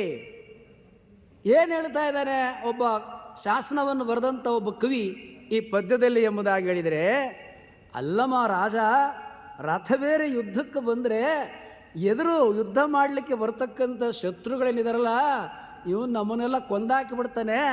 ಕೊಂದುಬಿಟ್ರೆ ನಮಗೆ ಅವನಿಂದ ಸಾವನ್ನು ತಪ್ಪಿಸ್ಕೋಬೇಕಾದ್ರೆ ನಮಗಿರೋದು 2 ಪ್ರದೇಶ. ಒಂದೇನು, ಅಗ್ನಿ ಕೂಡ ಮುಟ್ಲಾಗದೆ ಇರತಕ್ಕಂಥ ಪ್ರದೇಶಕ್ಕೆ ಹೋಗಿ ಔತ್ಕೋಬೇಕು. ಸರ್ಪ ಕೂಡ ಬರಲಾರದೆ ಇರತಕ್ಕಂಥ ಪ್ರದೇಶದಲ್ಲಿ ನಾವು ಹೋಗಿ ಔತ್ಕೋಬೇಕು. ಇಲ್ಲದೆ ಹೋದರೆ ಅಲ್ಲಿಯೂ ಬಂದು ನಮ್ಮನ್ನು ಕೊಂದಾಕಿ ಬಿಡ್ತಾನೆ. ಅಂಥ ಮಹಾಪರಾಕ್ರಮಿ ಮಹಾಶೂರ. ಅಷ್ಟೇ ಅಲ್ಲ, ಮುಂದೇನು ಮಾಡ್ತಾನೆ, ತಲ್ಲಣದಿಂದ ಆರಾತಿ ನೃಪರು ಓಡಿ, ನಮಗೆ ಸಾವು ನಿಶ್ಚಯ, ನಮ್ಮನ್ನು ಬಿಡದಲ್ಲ ಶತ್ರುಗಳನ್ನು, ಅವನು ಕೊಂದೇ ತೀರ್ತಾನೆ ಅಂದಮೇಲೆ ನಾವೇನು ಮಾಡಬೇಕು? ಕೊಲ್ಲೆಯದ ಅಲ್ಲದೆಂದು ಭುಜ ಹಸಿ ಘಾತ ವೇಗದೆಂ, ಅವನು ಖಡ್ಗವನ್ನು ಹಿಡಿದು ಯಾವ ವೇಗದಲ್ಲಿ ತಿರುಗುತ್ತಾರೆಯೋ ಅವನ ಖಡ್ಗಕ್ಕೆ ಪ್ರತಿಯಾಗಿ ನಾವು ಖಡ್ಗವನ್ನು ತಿರುಗಲಿಕ್ಕೆ ನಮ್ಮಿಂದ ಸಾಧ್ಯ ಇಲ್ಲ, ನಮ್ಮನ್ನು ಕೊಂದೇ ಬಿಡ್ತಾನೆ. ಕೊಂದೇನು ಮಾಡ್ತಾನೆ? ವೃಕ ತೋಳುಗಳಿಗೆ, ನರಿಗಳಿಗೆ, ಹದ್ದು ರಣಹದ್ದುಗಳಿಗೆ ಉಣಬಡಿಸಿಬಿಡ್ತಾನ. ನಮ್ಮ ಪ್ರಾಣ ಉಳಿಸ್ಕೋಬೇಕಂತೇಳಿ ಶತ್ರುಗಳು ಪಲಾಯನ ಮಾಡಿ ಓಡಿ ಹೋಗ್ತಿದ್ರಂತೆ. ಇದು ಅಲ್ಲಮ ಪ್ರಭುದೇವರು ತಮ್ಮ 23ನೇ ವಯಸ್ಸಿನಲ್ಲಿ ಯುದ್ಧವನ್ನು ಮಾಡಿ ಗೆದ್ದು ಬಂದಂಥ ಸಂದರ್ಭದಲ್ಲಿ ಹಾಕಿರ್ತಕ್ಕಂಥ ಶಾಸನ. ಯಾರ ಮೇಲೆ ಯುದ್ಧಕ್ಕೆ ಹೋಗಿದ್ರು ಅದನ್ನು ಹೇಳ್ತೇನೆ. ಯಾರನ್ನು ಯುದ್ಧದಲ್ಲಿ ಗೆದ್ದರು? ನೀವು ವಿಷ್ಣುವರ್ಧನ ಅಂತ ಹೆಸರು ಕೇಳಿರ್ಬೋದು, ಹಳೇಬೀಡು ಬೇಲೂರು ಅಂತ ಹೆಸರು ಕೇಳಿರ್ಬೋದು. ಹಳೇಬೀಡು ಬೇಲೂರಿನಲ್ಲಿ ಏನು ಚನ್ನಕೇಶವ ದೇವಾಲಯ, ಹೊಯ್ಸಳೇಶ್ವರ ದೇವಾಲಯವನ್ನು ನಿರ್ಮಾಣ ಮಾಡಲಾಗಿದೆಯೋ ಆ ಶಿಲ್ಪಿಗಳು ಎಲ್ಲಿಯವರು ಅಂತೇಳಿದರೆ ಅವರು ಬಳ್ಳಿಗಾವೆಯವರು. ಬಳ್ಳಿಗಾವೆ ಅಲ್ಲಮ ಪ್ರಭುದೇವರ ಜನ್ಮಸ್ಥಳ. ಈಗಲೂ ಕೂಡ ಅಲ್ಲಮ ಪ್ರಭುದೇವರ ಜನ್ಮಸ್ಥಳ ಬಳ್ಳಿಗಾವೆಯಲ್ಲಿ ಹಳೇಬೀಡು ಬೇಲೂರಿನಲ್ಲಿ ರಚನೆಯಾದಂಥ ದೇವಾಲಯ ಹೊಯ್ಸಳೇಶ್ವರ ದೇವಾಲಯ, ಚನ್ನಕೇಶ್ವರ ದೇವಾಲಯ ಇದೆ. ಅದಕ್ಕಿಂತಲೂ ಸುಂದರವಾದ ದೇವಾಲಯ ಈಗಲೂ ಬಳ್ಳಿಗಾವಿ ಅಲ್ಲಮ ಪ್ರಭುದೇವರ ಜನ್ಮಸ್ಥಳದಲ್ಲಿದೆ. ಬೇಲೂರಿನಲ್ಲಿ ಹೊಯ್ಸಳೇಶ್ವರ ದೇವಾಲಯದಲ್ಲಿ ನಿತ್ಯ ಪೂಜೆ ನಡೀತಾ ಇಲ್ಲ. ಅಲ್ಲಿ ತೇರು ರಥವನ್ನು ಎಳೆಯೋದಲ್ಲ. ಆದರೆ ಬಳ್ಳಿಗಾವೆಯಲ್ಲಿ ಅಲ್ಲಿ ವರ್ಷಕ್ಕೊಮ್ಮೆ ತೇರನ್ನು ಎಳಿತಾರೆ. ಅಲ್ಲಿ ಜಾತ್ರೆ ಉತ್ಸವ ನಡೀತದೆ. ಅಲ್ಲಿ ನಿತ್ಯ ಪೂಜೆ ಇವತ್ತಿಗೂ ಆಗ್ತಾಯಿದೆ. ಕೇದಾರೇಶ್ವರ ದೇವಾಲಯದ ನಿತ್ಯ ಪೂಜೆ ಇವತ್ತಿಗೂ ಆಗ್ತಾಯಿದೆ. ಹಿಮಾಲಯದಲ್ಲಿರ್ತಕ್ಕಂಥ ಕೇದಾರೇಶ್ವರನನ್ನು ಹಿಮವತ್ ಪರ್ವತಕ್ಕೆ ಹೋಗಿ ಎಲ್ಲ ಜನಸಾಮಾನ್ಯರಿಗೆ ಪೂಜೆ ಮಾಡಲಿಕ್ಕೆ ಸಾಧ್ಯ ಇಲ್ಲ ಎಂಬುದಾಗಿ ಹೇಳಿ ಅದನ್ನು ಬಳ್ಳಿಗಾವೆ ಕರ್ನಾಟಕದ ರಾಜಧಾನಿ. ಇವತ್ತು ಬೆಂಗಳೂರು ಹೆಂಗೆ ಕರ್ನಾಟಕದ ರಾಜಧಾನಿಯೋ ಹಾಗೆ ಕರ್ನಾಟಕದ ರಾಜಧಾನಿಯಾಗಿ 2 ಪ್ರದೇಶಗಳಿದ್ದವು. ಒಂದು ಕಲ್ಯಾಣ, ಇನ್ನೊಂದು ಬಳ್ಳಿಗಾವೆ. ಇವತ್ತೇಗೆ ಕರ್ನಾಟಕದ ರಾಜಧಾನಿಯಾಗಿ ಬೆಂಗಳೂರು ಮತ್ತು ಬೆಳಗಾವಿ ಇದೆ. ಬೆಳಗಾವಿಯಲ್ಲಿಯೂ ಕೂಡ ಈಗ ಆಳ್ವಿಕೆ ವಿಧಾನಸಭೆ ನಡೀತದೆ. ಅಂದ್ರೇನು, ಕರ್ನಾಟಕದ ರಾಜಧಾನಿ ಒಂದು ಬೆಂಗಳೂರು, ಇನ್ನೊಂದು ಬೆಳಗಾವಿ. ಆಗ ಕರ್ನಾಟಕದ ರಾಜಧಾನಿ ಒಂದು ಕಲ್ಯಾಣ, ಇನ್ನೊಂದು ಅಲ್ಲಮಪ್ರಭುದೇವರು ಹುಟ್ಟಿದಂಥ ಬಳ್ಳಿಗಾವಿ. ಅದಕ್ಕೆ ಶಾಸನಗಳಿದ್ದಾವೆ. ಆ ದೇವಾಲಯಕ್ಕೆ ಬಂಗಾರದ ಕಳಶವನ್ನು ಅಳವಡಿಸಿದರು. ಆ ಯಾರೇ ಕರ್ನಾಟಕದಲ್ಲಿ ರಾಜ ಮಹಾರಾಜರಾಗ್ತಾರೆ ಆ ಕೂಡಲೇ ಅವರು ಬಳ್ಳಿಗಾವಿಗೆ ಬಂದು ಕೇದಾರೇಶ್ವರ ದರ್ಶನವನ್ನು ತೆಗೆದುಕೊಂಡು ಅಲ್ಲಿ ರಾಜ ಮಹಾರಾಜರು ಚಕ್ರವರ್ತಿಗಳು ಪೂಜೆಯನ್ನು ನಡೆಸಿ ದತ್ತಿಕೊಟ್ಟು ಆ ಬಂಗಾರದ ಕಳಶದ ದರ್ಶನವನ್ನು ಪಡ್ಕೋತಿದ್ರು. ತಾವು ತಮ್ಮ ಬದುಕಿನಲ್ಲಿ ಬಂದಂಥ ಪಾಪವನ್ನು ಕಳ್ಕೊಂಡು ಪುಣ್ಯ ಸಂಪಾದನೆ ಮಾಡ್ತಾಯಿದ್ರು. ಅಂದ್ರೇನು, ಇವತ್ತಿಗೂ ಶಾಸನಗಳು ಅವುಗಳನ್ನು ವಿವರಿಸ್ತದೆ. ಅನೇಕ ಶಾಸನಗಳಲ್ಲಿ ಇದು ಪ್ರಕಟಣೆಯಾಗಿದೆ. ಇಂಥ ಬಳ್ಳಿಗಾವೆ ಎಲ್ಲಿದೆ?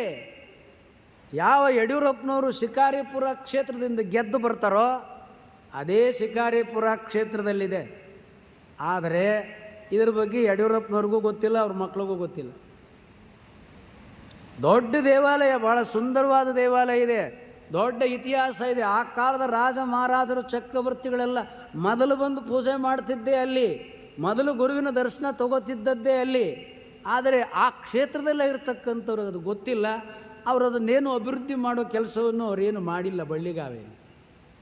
ಯಾಕೆ ಇದನ್ನು ಹೇಳ್ತಾ ಇದ್ದೇನೆ ಎಂಬುದಾಗಿ ಹೇಳಿದರೆ, ಸ್ವತಃ ಅಲ್ಲಮಪ್ರಭುದೇವ ಮಹಾರಾಜನಾಗಿ ಈ ಹೊಯ್ಸಳರ ಬಿಟ್ಟಿದೇವ ಏನಿದಾನಲ್ಲ, ಅವನಿಗೆ ಇನ್ನೊಂದು ಹೆಸರು ವಿಷ್ಣುವರ್ಧನ. ಅವನಿಗೆ ಅನೇಕ ರಾಣಿಯರು, ಲಕ್ಷ್ಮೀದೇವಿ ಮತ್ತು ಶಾಂತಲೆ. ಈ ಶಾಂತಲೆ ಬಳ್ಳಿಗಾವೆಯವಳು, ನೃತ್ಯಗಾತಿ, ಸುಂದರಿ. ಈ ಶಾಂತಲೆ ಮಾರಸಿಂಗಮಯ್ಯ ಮತ್ತು ಅಬ್ಬಣಬ್ಬೆ ಅನ್ನತಕ್ಕಂಥ ತಂದೆ ತಾಯಿಗಳಿಗೆ ಜನಿಸಿದವಳು. ಈಕೆ ಆ ಕಾಲದ ನೃತ್ಯಗಾತಿ. ಹೊಯ್ಸಳರು ಆ ಬಳ್ಳಿಗಾವೆಯನ್ನು ಕೆಲವು ಕಾಲ ರಾಜ್ಯಭಾರ ಮಾಡಿದರು. ತನ್ನ ರಾಜ್ಯದ ಪ್ರಜೆಯಾದ ಸುಂದರಿಯಾದ ನೃತ್ಯಗಾತಿಯನ್ನು ವಿಷ್ಣುವರ್ಧನ ಸಹಜವಾಗಿ ಲಗ್ನ ಮಾಡಿಕೊಂಡ. ನಂತರ ಅವನ ರಾಜಧಾನಿ, ಅದನ್ನು ಆ ಕಾಲದಲ್ಲಿ ದ್ವಾರಸಮುದ್ರ ಅಂತ ಕರೀತಾ ಇದ್ರು. ಈಗ ನಾವು ಹಳೇಬೀಡು ಅಂತ ಏನು ಕರಿತೇವೆ, ಅದನ್ನು ಶಾಸನಗಳಲ್ಲಿ ದ್ವಾರಸಮುದ್ರ ಅಂತ ಕರೀತಾ ಇದ್ರು. ಆ ದ್ವಾರಸಮುದ್ರಕ್ಕೆ ಶಾಂತಲೆ ವಿಷ್ಣುವರ್ಧನನ್ನು ಲಗ್ನ ಮಾಡಿಕೊಂಡ ಮೇಲೆ ಅಲ್ಲಿಗೆ ಹೋದ್ಲು. ಅಲ್ಲಿ ಹೋದ ಮೇಲೆ ಇಲ್ಲಿರ್ತಕ್ಕಂಥ ಶಿಲ್ಪಿಗಳನ್ನೆಲ್ಲ ಅಲ್ಲಿ ಕರೆದುಕೊಂಡು ಹೋಗಿ ಅಲ್ಲಿ ಬೇಲೂರು ಚೆನ್ನಕೇಶ್ವರ ದೇವಾಲಯ, ಹೊಯ್ಸಳೇಶ್ವರ ದೇವಾಲಯಗಳನ್ನು ನಿರ್ಮಾಣ ಮಾಡಿದ್ರು. ಇನ್ನೂ ಅನೇಕ ದೇವಾಲಯಗಳಲ್ಲಿ ನಿರ್ಮಾಣ ಆದವು. ಈ ವಿಷ್ಣುವರ್ಧನ ಕಲ್ಯಾಣಿ ಚಾಲುಕ್ಯರ 6ನೇ ವಿಕ್ರಮಾದಿತ್ಯನ ಸಾಮಂತ. ಅವನು, ಅವರಪ್ಪ, ಅವ್ರ ತಾತ ಎಲ್ಲರೂ 6ನೇ ವಿಕ್ರಮಾದಿತ್ಯನಿಗೆ ಎದುರು ನಿಲ್ಲತಕ್ಕಂಥವರು ಈ ದೇಶದಲ್ಲಿ ಯಾರೂ ಇಲ್ಲ. ಕರ್ನಾಟಕದೂ ಇಲ್ಲ, ಮಹಾರಾಷ್ಟ್ರದಲ್ಲೂ ಇಲ್ಲ, ಆಂಧ್ರದಲ್ಲೂ ಇಲ್ಲ, ಕೇರಳದಲ್ಲೂ ಇಲ್ಲ, ಒರಿಸ್ಸಾದಲ್ಲೂ ಇಲ್ಲ, ಮಧ್ಯಪ್ರದೇಶದಲ್ಲೂ ಇಲ್ಲ, ಗುಜರಾತದಲ್ಲೂ ಇಲ್ಲ, ಉತ್ತರ ಪ್ರದೇಶದ ಕೆಲವು ಪ್ರಾಂತದಲ್ಲೂ ಇಲ್ಲ. ಅಷ್ಟು ಸಾಮ್ರಾಟ. ಅಂಥದ್ದಲ್ಲಿ ಇವನು ವಿಷ್ಣುವರ್ಧನ ನಾನು ಕಪ್ಪ ಕಾಣಿಕೆ ಕೊಡೋದಿಲ್ಲ ಅಂತೇಳಿ ತಿರುಗಿ ಬೀಳ್ತಾನೆ, ನಾನು ಸ್ವತಂತ್ರ ರಾಜ ಅಂತ. ಆಗ 6ನೇ ವಿಕ್ರಮಾದಿತ್ಯ ಚಕ್ರವರ್ತಿ ವಿಕ್ರಮಾದಿತ್ಯ ಕ್ರಿಸ್ತಶಕ 1123ರಲ್ಲಿ ತನ್ನ ಕೈ ಕೆಳಗಡೆ ಅಸಂಖ್ಯಾತರಾಗಿ ಸಾಮಂತರು, ಮಹಾಸಾಮಂತರು, ದಂಡನಾಯಕರು ಇದ್ದರು. ನೀವೆಲ್ಲ ಹೋಗಿ ಸೈನ್ಯ ತಗೊಂಡು ಅವನು ಹಿಡ್ಕೊಂಡು ಕರ್ಕೊಂಬನ್ನಿ ಅಂತ. ಸರಿ, ಎಲ್ಲ ಕಡೆಯಿಂದ ಸೈನ್ಯ ಹೋಯ್ತು. ಹಂಗೆ ಬಳ್ಳಿಗಾವಿಯಲ್ಲಿ ಅಲ್ಲಮಪ್ರಭುದೇವ ಯುವರಾಜನಾಗಿ ಅಧಿಕಾರಕ್ಕೆ ಬಂದಿದ್ದ. ಅವನಿಗೂ ಹೇಳಿದರು, ನೀನು ನನ್ನ ರಾಜ್ಯದ ಸೇನೆಯನ್ನು ತಗೊಂಡು ಬಳ್ಳಿಗಾವೆಗೆ ಬಾ, ಬಳ್ಳಿಗಾವೆಯಿಂದ ಹಳೇಬೀಡಿಗೆ ಬಾ. ಹೀಗೆ ದೊಡ್ಡ ಸೇನೆ ಹಳೇಬೀಡಿಗೆ ಹೋದಂಥ ಕಾಲದೊಳಗೆ ಅವನು ಕೆಲವೇ ಕಾಲದೊಳಗೆ ಸೋತು ಚನ್ನರಾಯಪಟ್ಟಣದ ಗುಡ್ಡ ಅಂತ ಈಗಲೂ ಇದೆ, ಅಲ್ಲಿಗೆ ಕದ್ದು ಓಡಿಯೋಗಿ ಔತ್ಕೊಂಡು ಬಿಡ್ತಾನೆ. ಸಿಗೋದಿಲ್ಲ ಹಿಡಿಯೋಕ್ಕೆ ಹೋದರೆ, ಯಾಕೆ ಅದು ಗುಡ್ಡಗಾಡು ಪ್ರದೇಶ, ಭಾಳ ಹುಡುಕಾಡ್ತಾರೆ, ಸಿಗೋದಲ್ಲ, ಓಡಿಯೋಗಿ ಔತ್ಕೋತಾರೆ. ಅಂದ್ರೇನು, ಯುದ್ಧವನ್ನು ಗೆದ್ದು ಅಲ್ಲಮಪ್ರಭುದೇವ ತಮ್ಮ ಮಹಾರಾಜರು ತಮ್ಮ ರಾಜ್ಯಕ್ಕೆ ಮರಳಿದರು. ಅದೇ ರೀತಿಯಾಗಿ ಅಲ್ಲಮಪ್ರಭುದೇವ ಯುದ್ಧವನ್ನು ಗೆದ್ದು ತನ್ನ ರಾಜ್ಯಕ್ಕೆ ಬಂದರು. ಆ ಕಥೆಯನ್ನು ಇನ್ನೊಮ್ಮೆ ಹೇಳ್ತೇನೆ, ಅದು ಬಹಳ ವಿಸ್ತಾರವಾಗಿದೆ. ತಂದೆ ತಾಯಿಗಳು ಈ ವ್ಯಕ್ತಿಗೆ ಅಲ್ಲಮಪ್ರಭುದೇವ ಅಂತ ಯಾಕೆ ಹೆಸರಿಟ್ಟರು? ಅನೇಕ ಕವಿಗಳು ಅಲ್ಲಮ ಹೆಸರು ಮೇಲೆ ಏನೇನೋ ಹೇಳ್ತಾರೆ, ಅವೆಲ್ಲ ಏನೂ ಹೇಳೋ ಅವಶ್ಯಕತೆ ಇಲ್ಲ. ಅದು ಆ ಕಾಲದ ಹೆಸರು. ಅಲ್ಲಮ, ವಿಕ್ರಮ, ರಾಜಮ, ಕನ್ನಮ, ಜೋಗಮ, ಸಂಕಮ, ಸಂಗಮ, ಇವನ್ನೆಲ್ಲ ರಾಜ ಮಹಾರಾಜರು ತಮ್ಮ ಮಕ್ಕಳುಗಳಿಗೆ ರಾಜ ಮಹಾರಾಜರು ಇಡ್ತಾಯಿದ್ರು. ವಿಕ್ರಮ ಚಕ್ರವರ್ತಿ ಅವನು 6ನೇ ವಿಕ್ರಮಾದಿತ್ಯ, ಸಂಕಮ ಅವನು ಚಕ್ರವರ್ತಿ ಬಿಜ್ಜಳನ ಮಗ, ಜೋಗಮ್ಮ ಅವನು ಬಿಜ್ಜಳನ ತಾತ, ಕನ್ನಮ್ಮ ಅವನು ಬಿಜ್ಜಳನ ಅಣ್ಣ. ಹೀಗೆ ಇಂಥ ಅನೇಕ ರಾಜ ಮಹಾರಾಜರ ಹೆಸರುಗಳು ಮಕಾರಾಂತದಿಂದ ಮುಕ್ತಾಯ ಆಗ್ತದೆ. ಮಾ ಅಂತದ. ಅಲ್ಲಮ ಅಂದಾಗ ಮಾ ಕೊನೆ ಅಕ್ಷರ, ವಿಕ್ರಮ ಅಂದಾಗ ಮಾ ಕೊನೆ ಅಕ್ಷರ, ಸಂಕಮ ಅಂದಾಗ ಮಾ ಕೊನೆ ಅಕ್ಷರ, ಸಂಗಮ ಸಂಗಮೇಶ್ವರ ಮಾ ಕೊನೆ ಅಕ್ಷರ. ಹೀಗೆ ಆ ಕಾಲದಲ್ಲಿ ರಾಜ ಮಹಾರಾಜರು ತಮ್ಮ ಮಕ್ಕಳಿಗೆ ಅಲ್ಲಿ ಜನಜನಿತವಾಗಿದ್ದಂತಹ ರಾಜ ಮಹಾರಾಜರ ಹೆಸರನ್ನು ತಮ್ಮ ಮಗನಿಗೆ ಇಟ್ಟಿದ್ದಾರೆ. ಅಷ್ಟೇ ಅಲ್ಲ, ಮಕಾರ ಅಂತ ಹೆಸರು ರಾಮ ಹೆಸರಿಲ್ವಾ, ಭೀಮ ಇವತ್ತಿಗೂ ಹೆಸರಿಲ್ವಾ, ಸೋಮ ಹೆಸರಿಲ್ವಾ, ಕಾಮ ಹೆಸರಿಲ್ವಾ? ಇವರೆಲ್ಲ ಯಾರು? ರಾಜ ಮಹಾರಾಜರು. ರಾಮ ಯಾರು? ಕ್ಷತ್ರಿಯ. ಭೀಮ ಯಾರು? ಪಾಂಡವರು, ಅವನು ಕ್ಷತ್ರಿಯ. ಸೋಮ ಯಾರು? ಸೋಮೇಶ್ವರ, ಅವನು ಅನೇಕ ಸೋಮೇಶ್ವರ, 6ನೇ ವಿಕ್ರಮಾದಿತ್ಯನ ಮಗ ಮತ್ತು ಬಿಜ್ಜಳನ ಮಗ, ಅವರು ಕ್ಷತ್ರಿಯರು. ಮತ್ತು ಕಾಮ ಅವನ್ಯಾರು? ಮನ್ಮಥನು, ವಿಷ್ಣುವಿನ ಮಗ. ಎಲ್ಲವೂ ರಾಜ ಮಹಾರಾಜರ ಹೆಸರುಗಳೇ. ಆ ಹೆಸರುಗಳು ಕೂಡ ಮಕಾರದಿಂದ ಅಂತ್ಯ ಆಗ್ತದೆ. ಅಂದ್ರೇನು, ಆ ಕಾಲದ ಇತಿಹಾಸವನ್ನು, ಭಾಷೆಯ ವಿಸ್ತಾರವನ್ನು, ಡಯಲೆಕ್ಟನ್ನು ಅಧ್ಯಯನ ಮಾಡಿದರೆ ಆಗ ಎಂತೆಂಥ ಹೆಸರನ್ನು ಮಕ್ಕಳುಗಳಿಗೆ ಇಡ್ತಾ ಇದ್ರು ಅಂತ ಗೊತ್ತಾಗ್ತದೆ. ಹೀಗಾಗಿ ಅಲ್ಲಮ ಪ್ರಭುದೇವರು ಒಬ್ಬ ಮಹಾರಾಜನಾಗಿ, ದಕ್ಷ ಆಡಳಿತಗಾರನಾಗಿ ಬಳ್ಳಿಗಾವೆಯಲ್ಲಿ ರಾಜ್ಯಭಾರ ಮಾಡ್ತಾಯಿದ್ರು. ಅವರು ಮುಂದೆ ಅವ್ರ ವಚನಕ್ಕೆ ಹೋಗೋಣ. ಕ್ರಯ ವಿಕ್ರಯ ಮಾಡಿ ಮನೆಯ ಸಂಚ ನಡೆಯದನ್ನಕ್ಕರ ಕ್ರಯ ವಿಕ್ರಯದ ಘೋರವೇತ ಕಯ್ಯ, ಒಡೆಯನನು ಓಲೈಸಿತನವಿಂಗೆ ಅಷ್ಟಭೋಗವ ಪಡೆದಿದ್ದರೆ ಆ ಒಡೆಯನ ಓಲಗದ ಘೋರವೇತ ಕಯ್ಯ. ಒಳ್ಳೆ ದಕ್ಷ ರಾಜನಲ್ಲಿ ನೀವು ಕಲಾವಿದರು ಆಶ್ರಯ ಪಡೆದೇ ಹೋದರೆ ಅವ್ನು ನಿಮ್ಗೆ ಊಟ ಹಾಕಲ್ಲ ಕಣ್ರಯ್ಯ. ಅಲ್ಲಮ ಪ್ರಭುದೇವರು ಎಲ್ಲರಿಗೂ ಊಟ ಹಾಕ್ತಿದ್ರು, ಎಲ್ಲರಿಗೆ ಅನೇಕರಿಗೆ ರಾಜಾಶ್ರಯವನ್ನು ಕೊಡ್ತಿದ್ರು. ಅಲ್ಲಮ ಪ್ರಭುದೇವರು ಯಾಕೆ ಅವರೇ ದೊಡ್ಡ ಕವಿಗಳು, ಅವರೇ ದೊಡ್ಡ ವಿದ್ವಾಂಸರು, ದೊಡ್ಡ ಯೋಗಿಗಳು. ತನ್ನಲ್ಲಿರ್ತಕ್ಕಂಥ ಎಲ್ಲ ಕಲಾವಿದರನ್ನು ಪೋಷಿಸಿ ಬೆಳೆಸ್ತಾ ಇದ್ರು. ಅವರು ವಚನದಲ್ಲಿ ಮುಕ್ತಾಯ ಮಾಡ್ತಾರೆ. ಎಲ್ಲಿಗೆ ಬರ್ತಾರೆ ನೋಡಿ. ಅಲ್ಲಮ ಪ್ರಭುದೇವರ ಈ 3 ಸಾಲಿನಲ್ಲಿ ಏನಿದೆ? ರೈತರು. ಆ ಕಾಲದಲ್ಲಿ ರೈತರೇ, ದೇಶದಾದ್ಯಂತ ಇದ್ದಂಥವರೆಲ್ಲ ರೈತರೇ ರಾಜನಿಗೆ ಸುಂಕ ಕೊಡ್ತಿದ್ದಂಥವ್ರು. ಮತ್ತು ಅಂಥ ರೈತರನ್ನು ಶ್ರೀಮಂತರನ್ನಾಗಿ ಮಾಡಬೇಕು ಅಂತೇಳಿ ಅಲ್ಲಮ ಪ್ರಭುದೇವರು ವಿಚಾರ ಮಾಡಿದರು. ಆಳ್ವಿಕೆ ಮಾಡೋ ಕಾಲಕ್ಕೆ ರೈತರನ್ನು ಬಿಟ್ಟರೆ ನೆಕ್ಸ್ಟ್ ಬರೋದೇ ವ್ಯಾಪಾರಸ್ಥರು. ಎಲ್ಲಿ ನೋಡಿದ್ರು ವ್ಯಾಪಾರವೇ. ರೈತರು ಬೆಳೆದದ್ದನ್ನೆಲ್ಲ ಮಾರಾಟ ಮಾಡೋರು ಯಾರು? ರೈತರು, ವ್ಯಾಪಾರಸ್ಥರು. ಅಂಥ ವ್ಯಾಪಾರಸ್ಥರನ್ನು ಶ್ರೀಮಂತರನ್ನಾಗಿ ಮಾಡುವುದು ಹೇಗೆ? ಅಲ್ಲಮ ಪ್ರಭುದೇವರು ಚಿಂತನೆ ಮಾಡಿ ಅವ್ರಿಗೆ ಮಾರ್ಗದರ್ಶನ ಮಾಡ್ತಾಯಿದ್ರು. ನಂತರ ರಾಜರಲ್ಲಿ ರಾಜಾಶ್ರಯವನ್ನು ಪಡ್ಕೊಳ್ತಾ ಇದ್ದವ್ರು ಯಾರು? ಕಲಾವಿದರು. ಈ ಕಲಾವಿದರು ಬರೀ ರಾಜನೇ ನಂಬಿಕೊಂಡು ತನ್ನ ಪ್ರಜೆಗಳಿಗೆ ಕಲೆಯನ್ನು ಕಲಿಸ್ತೇ ಹೋದರೆ ಪ್ರತಿಭೆ, ಕಲೆ ಜನರಲ್ಲಿ ಬೆಳೆಯೋದಿಲ್ಲ. ಎಲ್ಲ ಮಕ್ಕಳಲ್ಲಿ ಕಲೆಯ ಪ್ರತಿಭೆ ಬೆಳೆಯಲಿ, ನೀವು ಎಲ್ಲರಿಗೆ ಕಲಿಸಿ, ಅದರಿಂದನೂ ನಿಮ್ಗೆ ಆದಾಯ ಬರ್ತದೆ ಎನ್ನುವುದನ್ನು ಅಲ್ಲಮ ಪ್ರಭುದೇವರು ಕಲಾವಿದರಿಗೆ, ಪರಿಣತರಿಗೆ ಹೇಳ್ತಾ ಇದ್ರು. ಈಗ ಮುಂದಕ್ಕೆ ಬರ್ತಾನೆ. ಭಕ್ತನಾಗಿ ಭವಂ ನಾಸ್ತಿ ಆಗದಿದ್ದರೆ ಆ ಭಕ್ತಿಯ ಘೋರ ಏತಕಯ್ಯ ಗುಹೇಶ್ವರ. ಈಗ ನೇರವಾಗಿ ಅಲ್ಲಮ ಪ್ರಭುದೇವರು ಭಕ್ತಿಗೆ ಬರ್ತಾರೆ. ಜನರು ನಾವೆಲ್ಲ ಭಕ್ತಿ ಮಾಡ್ತೇವೆ, ನಾವೆಲ್ಲ ದೇವ್ರ ಉಪಾಸನೆ ಪೂಜೆ ಮಾಡ್ತೇವೆ. ಮಾಡ್ತೀರಿ, ಇಲ್ಲ ಅಂತ ಹೇಳಲ್ಲ. ಇಷ್ಟೆಲ್ಲ ಪೂಜೆ ಮಾಡಿ ಮತ್ತು ನೀವೇನು ಮಾಡ್ತೀರಿ? ದೇವ್ರಿಗೆ ಮತ್ತು ನೀವೇ ಅಕ್ಷತೆ ಹಾಕ್ತೀರಿ, ನೀವೇ ಹೂವು ಪುಷ್ಪಾರ್ಚನೆ ಮಾಡ್ತೀರಿ. ಇಷ್ಟೆಲ್ಲ ಪೂಜೆ ಮಾಡ್ಕೊಂಬಂದೆ ನನಗೇನು ಕೊಟ್ಟಿದೀಯೋ ನೀನು? ನಾನು ಹೊಟ್ಟೆ ಉರಿಸ್ತಾ ಇದೆಯಲ್ಲ. ಅನೇಕರು ನಾನು ಹೊಟ್ಟೆ ಉರಿಸ್ತೀಯ, ತತ್ತೀನಿ ಮೆಣಸಿನ್ಕಾಯಿನ ಮಿಕ್ಸಿಲಿ ಒಳಕಲ್ದಲ್ಲಿ ರುಬ್ಬಿ ನೀನು ಹೊಟ್ಟೆ ಮೇಲೆ ಆ ಖಾರದ ರುಬ್ಬು ಸವರ್ ಬಿಡ್ತೀನಿ. ಅನೇಕ ಹೆಣ್ಮಕ್ಳು ಈ ಕೂಡ ಮಾತಾಡ್ತಾರೆ, ಸಂವಾದ ಮಾಡ್ತಾರೆ. ಮೂರ್ತಿ ಎದುರುಗಡೆ ಕೂತ್ಕೊಂಡು ಯಾರು ಸಂಕಟದಲ್ಲಿ ದುಃಖದಲ್ಲಿ ಇರ್ತಾರೆ, ಇಷ್ಟೆಲ್ಲ ಪೂಜೆ ಭಕ್ತಿ ಮಾಡ್ಕೊಂಡು ಬಂದಿದ್ದೀನಿ, ನಾನು ಇನ್ನೇನು ಕೊಟ್ಟಿದೀಯಾ? ನನ್ನ ಬಡತನ ಹೋಗಿಲ್ಲ, ನನ್ನ ಮಕ್ಳಿಗೆ ಲಗ್ನ ಇಲ್ಲ, ನಮಗೆ ಸಂಪಾದನೆ ಇಲ್ಲ, ಅಲ್ಲಿ ಬೇಸಾಯ ಮಾಡಿದ್ರೆ ಆದಾಯ ಬತ್ತಾ ಇಲ್ಲ, ವ್ಯಾಪಾರ ಮಾಡಿದ್ರೆ ಆದಾಯ ಬತ್ತಾ ಇಲ್ಲ, ಮತ್ತು ನಾವೇ ನಿನ್ನ ಚಂದಕ್ಕೆ ಪೂಜೆ ಮಾಡಿದ್ದೀವ? ಹಿಂಗೆ ಅನೇಕರು ಪೂಜೆ ಮಾಡೋ ಕಾಲಕ್ಕೆ ಸಂವಾದ ಮಾಡ್ತಾರೆ. ಅಲ್ಲಮ ಪ್ರಭುದೇವರು ವಚನದಲ್ಲಿ ಹೇಳ್ತಾರೆ, ಭಕ್ತನಾಗಿ ಭವಂ ನಾಸ್ತಿ ಆಗದಿದ್ದರೆ, ಭವ ಅಂದ್ರೇನು? ಹುಟ್ಟು ಸಾವು. ನೀನು ಪೂಜೆಯನ್ನು ಮಾಡಿ ನಿನ್ನ ಜನನ ಮರಣವನ್ನು ನೀನು ಗೆಲ್ಲದೆ ಹೋದರೆ, ನಿನ್ನ ಭಕ್ತಿ ಪೂರ್ಣತೆಯನ್ನು ಪಡೆದುಕೊಳ್ಳದೆ ಹೋದರೆ ಅದೆಂಥದಯ್ಯ ಭಕ್ತಿ? ಮೊದಲು ಭಕ್ತಿ ಅಂದ್ರೇನು ಸರಿಯಾಗಿ ತಿಳ್ಕೊ, ಪೂಜೆ ಅಂದ್ರೇನು ಸರಿಯಾಗಿ ತಿಳ್ಕೊ, ಮಾರ್ಗದರ್ಶನ ಪಡ್ಕೊ. ಸುಮ್ಮನೆ ಅವರು ಮಾಡ್ತಾರೆ ಇವರು ಮಾಡ್ತಾರೆ, ನೀ ಏನು ಮಾಡ್ತೀಯ? ಅವು ಪೂಜಾ ಕ್ರಿಯೆಗಳು, ಅಷ್ಟವಿಧ ಅರ್ಚನೆ ಇದೆಯಲ್ಲ, ಜಲ, ಗಂಧ, ಅಕ್ಷತೆ, ಪತ್ರೆ, ಪುಷ್ಪ, ಧೂಪ, ದೀಪ, ನೈವೇದ್ಯ, ಇವು ಅಷ್ಟವಿಧ ಅರ್ಚನೆ. ಮೇಲಿಂದ ಮೇಲೆ ಇವನ್ನೇ ಪೂಜೆ ಮಾಡಿಬಿಟ್ಟು ಮಂತ್ರ ಹೇಳ್ಬಿಟ್ಟು ನಾ ಪೂಜೆ ಮಾಡಿಬಿಟ್ಟೆ ಒಲಿ ಅಂತೀಯಲ್ಲ. ಪೂಜೆ ವಿಧಾನವನ್ನು, ಪೂಜೆಯ ಪರಿಣಾಮವನ್ನು, ಪೂಜೆ ಮಾಡುವ ದಾರಿಗಳನ್ನು ತಿಳ್ಕೊಳ್ಳಯ್ಯ. ಪೂಜೆ ಅಂದ್ರೇನು, ಭಕ್ತಿ ಅಂದ್ರೇನು, ಸಾಧನೆ ಅಂದ್ರೇನು, ಯಾವ ಪೂಜೆಯ ದೇವ್ರಿಗೆ ಮುಟ್ತದ, ಯಾವ ಪೂಜೆಯ ದೇವ್ರಿಗೆ ಮುಟ್ಟೋದಿಲ್ಲ ಅನ್ನೋದನ್ನು ನೀನು ತಿಳ್ಕೊಳ್ಳಯ್ಯ. ಪೂಜೆ ಭಕ್ತಿಯ ಬಗ್ಗೆ ನೀನು ಸರಿಯಾಗಿ ತಿಳ್ಕೊಂಡ್ರೆ ಆಗ ನಿನಗೆ ದೇವ್ರ ಅನುಗ್ರಹವನ್ನು ಪಡ್ಕೊಳ್ಕ ಬರ್ತದೆ. ನೀನು ಅವ್ರು ಮಾಡ್ತಾರೆ ಇವ್ರು ಮಾಡ್ತಾರೆ ಅಂದರೆ ಬರೀ ಅಷ್ಟವಿಧಾರ್ಚನೆಯಲ್ಲೇ ನೀನು ನಿರತನಾಗಿ ಬಿಟ್ಟರೆ ನಿನಗೆ ಅನುಗ್ರಹ ಎಲ್ಲಿಂದಪ್ಪ ಸಿಗ್ತದೆ? ಒಂದು ಕಡೆ ದಂಡನಾಯಕ ಕೊಂಡಗುಳಿ ಭಕ್ತಿ ಭಂಡಾರಿ ಕೇಶಿರಾಜರು ಪದ್ಯದಲ್ಲಿ ಬರೀತಾರೆ, ಎಲ್ಲಿವರ ಜನನ ಸುಖ ಅಲ್ಲಿವರ ಮರಣ ದುಃಖ ದಾರಿದ್ರ್ಯங்கள் ನಿಲ್ಲದೆ ಐತಪ್ಪವೋ ಗೆಲಬಲ್ಲಡೆಯ ಮಗೆ ಓಂ ನಮ ಶಿವಾಯ ಎಂಬ ಪದಂ.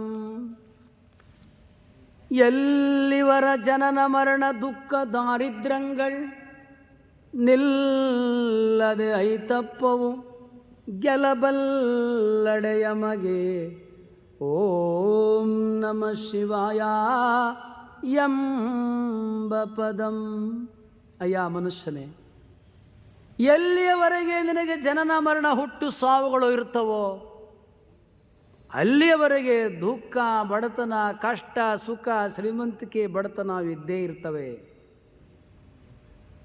ಎಲ್ಲಿಯವರೆಗೆ ನೀನು ಜನನ ಮರಣದೊಳಗೆ ಹುಟ್ಟು ಸಾವಿನಲ್ಲಿ ಬರ್ತಾ ಇರ್ತೀಯೋ ಅಲ್ಲಿಯವರೆಗೆ ಮತ್ತೆ ನಿನಗೆ ಜನನ ಮರಣ ಮರಳಿ ಮರಳಿ ಬರ್ತಾನೆ ಇರ್ತವೆ. ಹಾಗಾದರೆ ಈ ಜನನ ಮರಣಗಳನ್ನು, ಈ ಹುಟ್ಟು ಸಾವುಗಳನ್ನು, ಈ ದುಃಖ ದಾರಿದ್ರ್ಯಗಳನ್ನು, ಈ ಕಷ್ಟ ಪರಂಪರೆಗಳನ್ನು ಗೆಲ್ಲುವುದು ಹೇಗೆ? ಇದನ್ನು ಬರೆದಂಥವರು ಕೂಡ ಒಬ್ಬ ಚಕ್ರವರ್ತಿಗೆ ದಂಡನಾಯಕ. ಈಗೇನು ಹೇಳಿದನಲ್ಲ, ಯಾವ ವಿಕ್ರಮಾದಿತ್ಯ ಅಂತ ಹೇಳಿದ್ನಲ್ಲ, 6ನೇ ವಿಕ್ರಮಾದಿತ್ಯ, ಆ 6ನೇ ವಿಕ್ರಮಾದಿತ್ಯನ ದಂಡನಾಯಕ ಚಕ್ರವರ್ತಿಯಲ್ಲಿ ಭಂಡಾರಿ ಅವನು. ಅವರಪ್ಪ, ಅವರ ಸಹೋದರಿಯರ 2 ಗಂಡಂದಿರು, ಅವರ ತಾತ ಎಲ್ಲರೂ ರಾಜ ಮಹಾರಾಜರಲ್ಲಿ ದೊಡ್ಡ ದೊಡ್ಡ ಪದವಿಯಲ್ಲಿದ್ದಾರೆ. ಅಷ್ಟೆಲ್ಲ ಅಧಿಕಾರ ಎಲ್ಲ ಇದ್ದರೂ ಕೂಡ ಇವನು ಬರೆದಿದ್ದಾನೆ, ಇಡೀ ನಮ್ಮ ಕನ್ನಡ ಸಾಹಿತ್ಯ ಚರಿತ್ರೆಯೊಳಗೆ ಇಷ್ಟೆಲ್ಲ ಕವಿಗಳು ಆಗಿ ಹೋಗಿದ್ದಾರೆ, ಮಹಾಮಂತ್ರವಾದ ಓಂ ನಮಃ ಶಿವಾಯ ಮಂತ್ರದ ಬಗ್ಗೆ ತಿಳಿಸಿಕೊಟ್ಟವರು ಯಾರೂ ಇಲ್ಲ. ಕನ್ನಡದಲ್ಲಾಗಲಿ ಸಂಸ್ಕೃತದಲ್ಲಿ ಯಾವ ಭಾಷೆಯಲ್ಲೂ ಇಲ್ಲ. ಅದನ್ನು ಈತ 500 ಕಂದ ಪದ್ಯಗಳಲ್ಲಿ ತಿಳಿಸಿಕೊಟ್ಟಿದ್ದಾನೆ. ಒಬ್ಬ ಚಕ್ರವರ್ತಿಯಲ್ಲಿ ದೊಡ್ಡ ಅಧಿಕಾರದಲ್ಲಿದ್ದಂಥವನು, ಅವನು ಇದನ್ನು, ಆ ಭಕ್ತಿಯ ವೈಭವವನ್ನು ಚಿತ್ರಿಸ್ತಾನೆ. ಎಲ್ಲಿವರ ಜನನ ಮರಣ ದುಃಖ ದಾರಿದ್ರ್ಯங்கள் ನಿಲ್ಲದೆ ಐತಪ್ಪವು ಗೆಲಬಲ್ಲಡೆಯ ಮಗೆ ಓಂ ನಮ ಶಿವಾಯ ಎಂಬ ಪದಂ. ಇವತ್ತು ನಮ್ಮ ಸಮಕಾಲೀನದಲ್ಲಿ ನೋಡಿದರೆ ಒಂದು ಸ್ವಲ್ಪ ದುಡ್ಡು ಬಂದರೆ, ಒಂದು ಸ್ವಲ್ಪ ಅಧಿಕಾರ ಬಂದರೆ, ಒಂದು ಸ್ವಲ್ಪ ಕೀರ್ತಿ ಬಂದರೆ, ಒಂದು ಸ್ವಲ್ಪ ಏನೇನೋ ಬಂದರೆ ಅವ್ರ ನಡವಳಿಕೆ ಏನೇನೋ ಆಗಿಬಿಡುತ್ತೆ. ಅದನ್ನೆಲ್ಲ ನೀವು ನೋಡ್ತಾನೆ ಇದ್ದೀರಿ. ಬಹಳ ದುಡ್ಡೇನು ಬಂದಿರೋದಿಲ್ಲ, ಬಹಳ ಕೀರ್ತಿ ಏನು ಬಂದಿರೋದಿಲ್ಲ, ಬಹಳ ಅಧಿಕಾರ ಏನು ಸಿಕ್ಕಿರೋದಿಲ್ಲ. ಆದರೆ ಮದಗಳಿಂದ ಮನುಷ್ಯ ದಾರಿ ಬಿಟ್ಟು ನಡೀತಾನೆ, ವ್ಯಸನಗಳಿಂದ ಮನುಷ್ಯ ದಾರಿ ಬಿಟ್ಟು ನಡೀತಾನೆ, ಅರಿಷಡ್ವರಗಳಿಂದ ಮನುಷ್ಯ ತನ್ನನ್ನು ತಾನೇ ನಾಶ ಮಾಡಿಕೊಳ್ಳುತ್ತಾನೆ. ಅದನ್ನು ಚಕ್ರವರ್ತಿಯ ದಂಡನಾಯಕ ಭಕ್ತಿ ಭಂಡಾರಿ ಕೇಶಿರಾಜರು ಕಂದ ಪದ್ಯದಲ್ಲಿ ಹೇಳ್ತಾ ಇದ್ದಾರೆ. ಎಲ್ಲಿವರ ಜನನ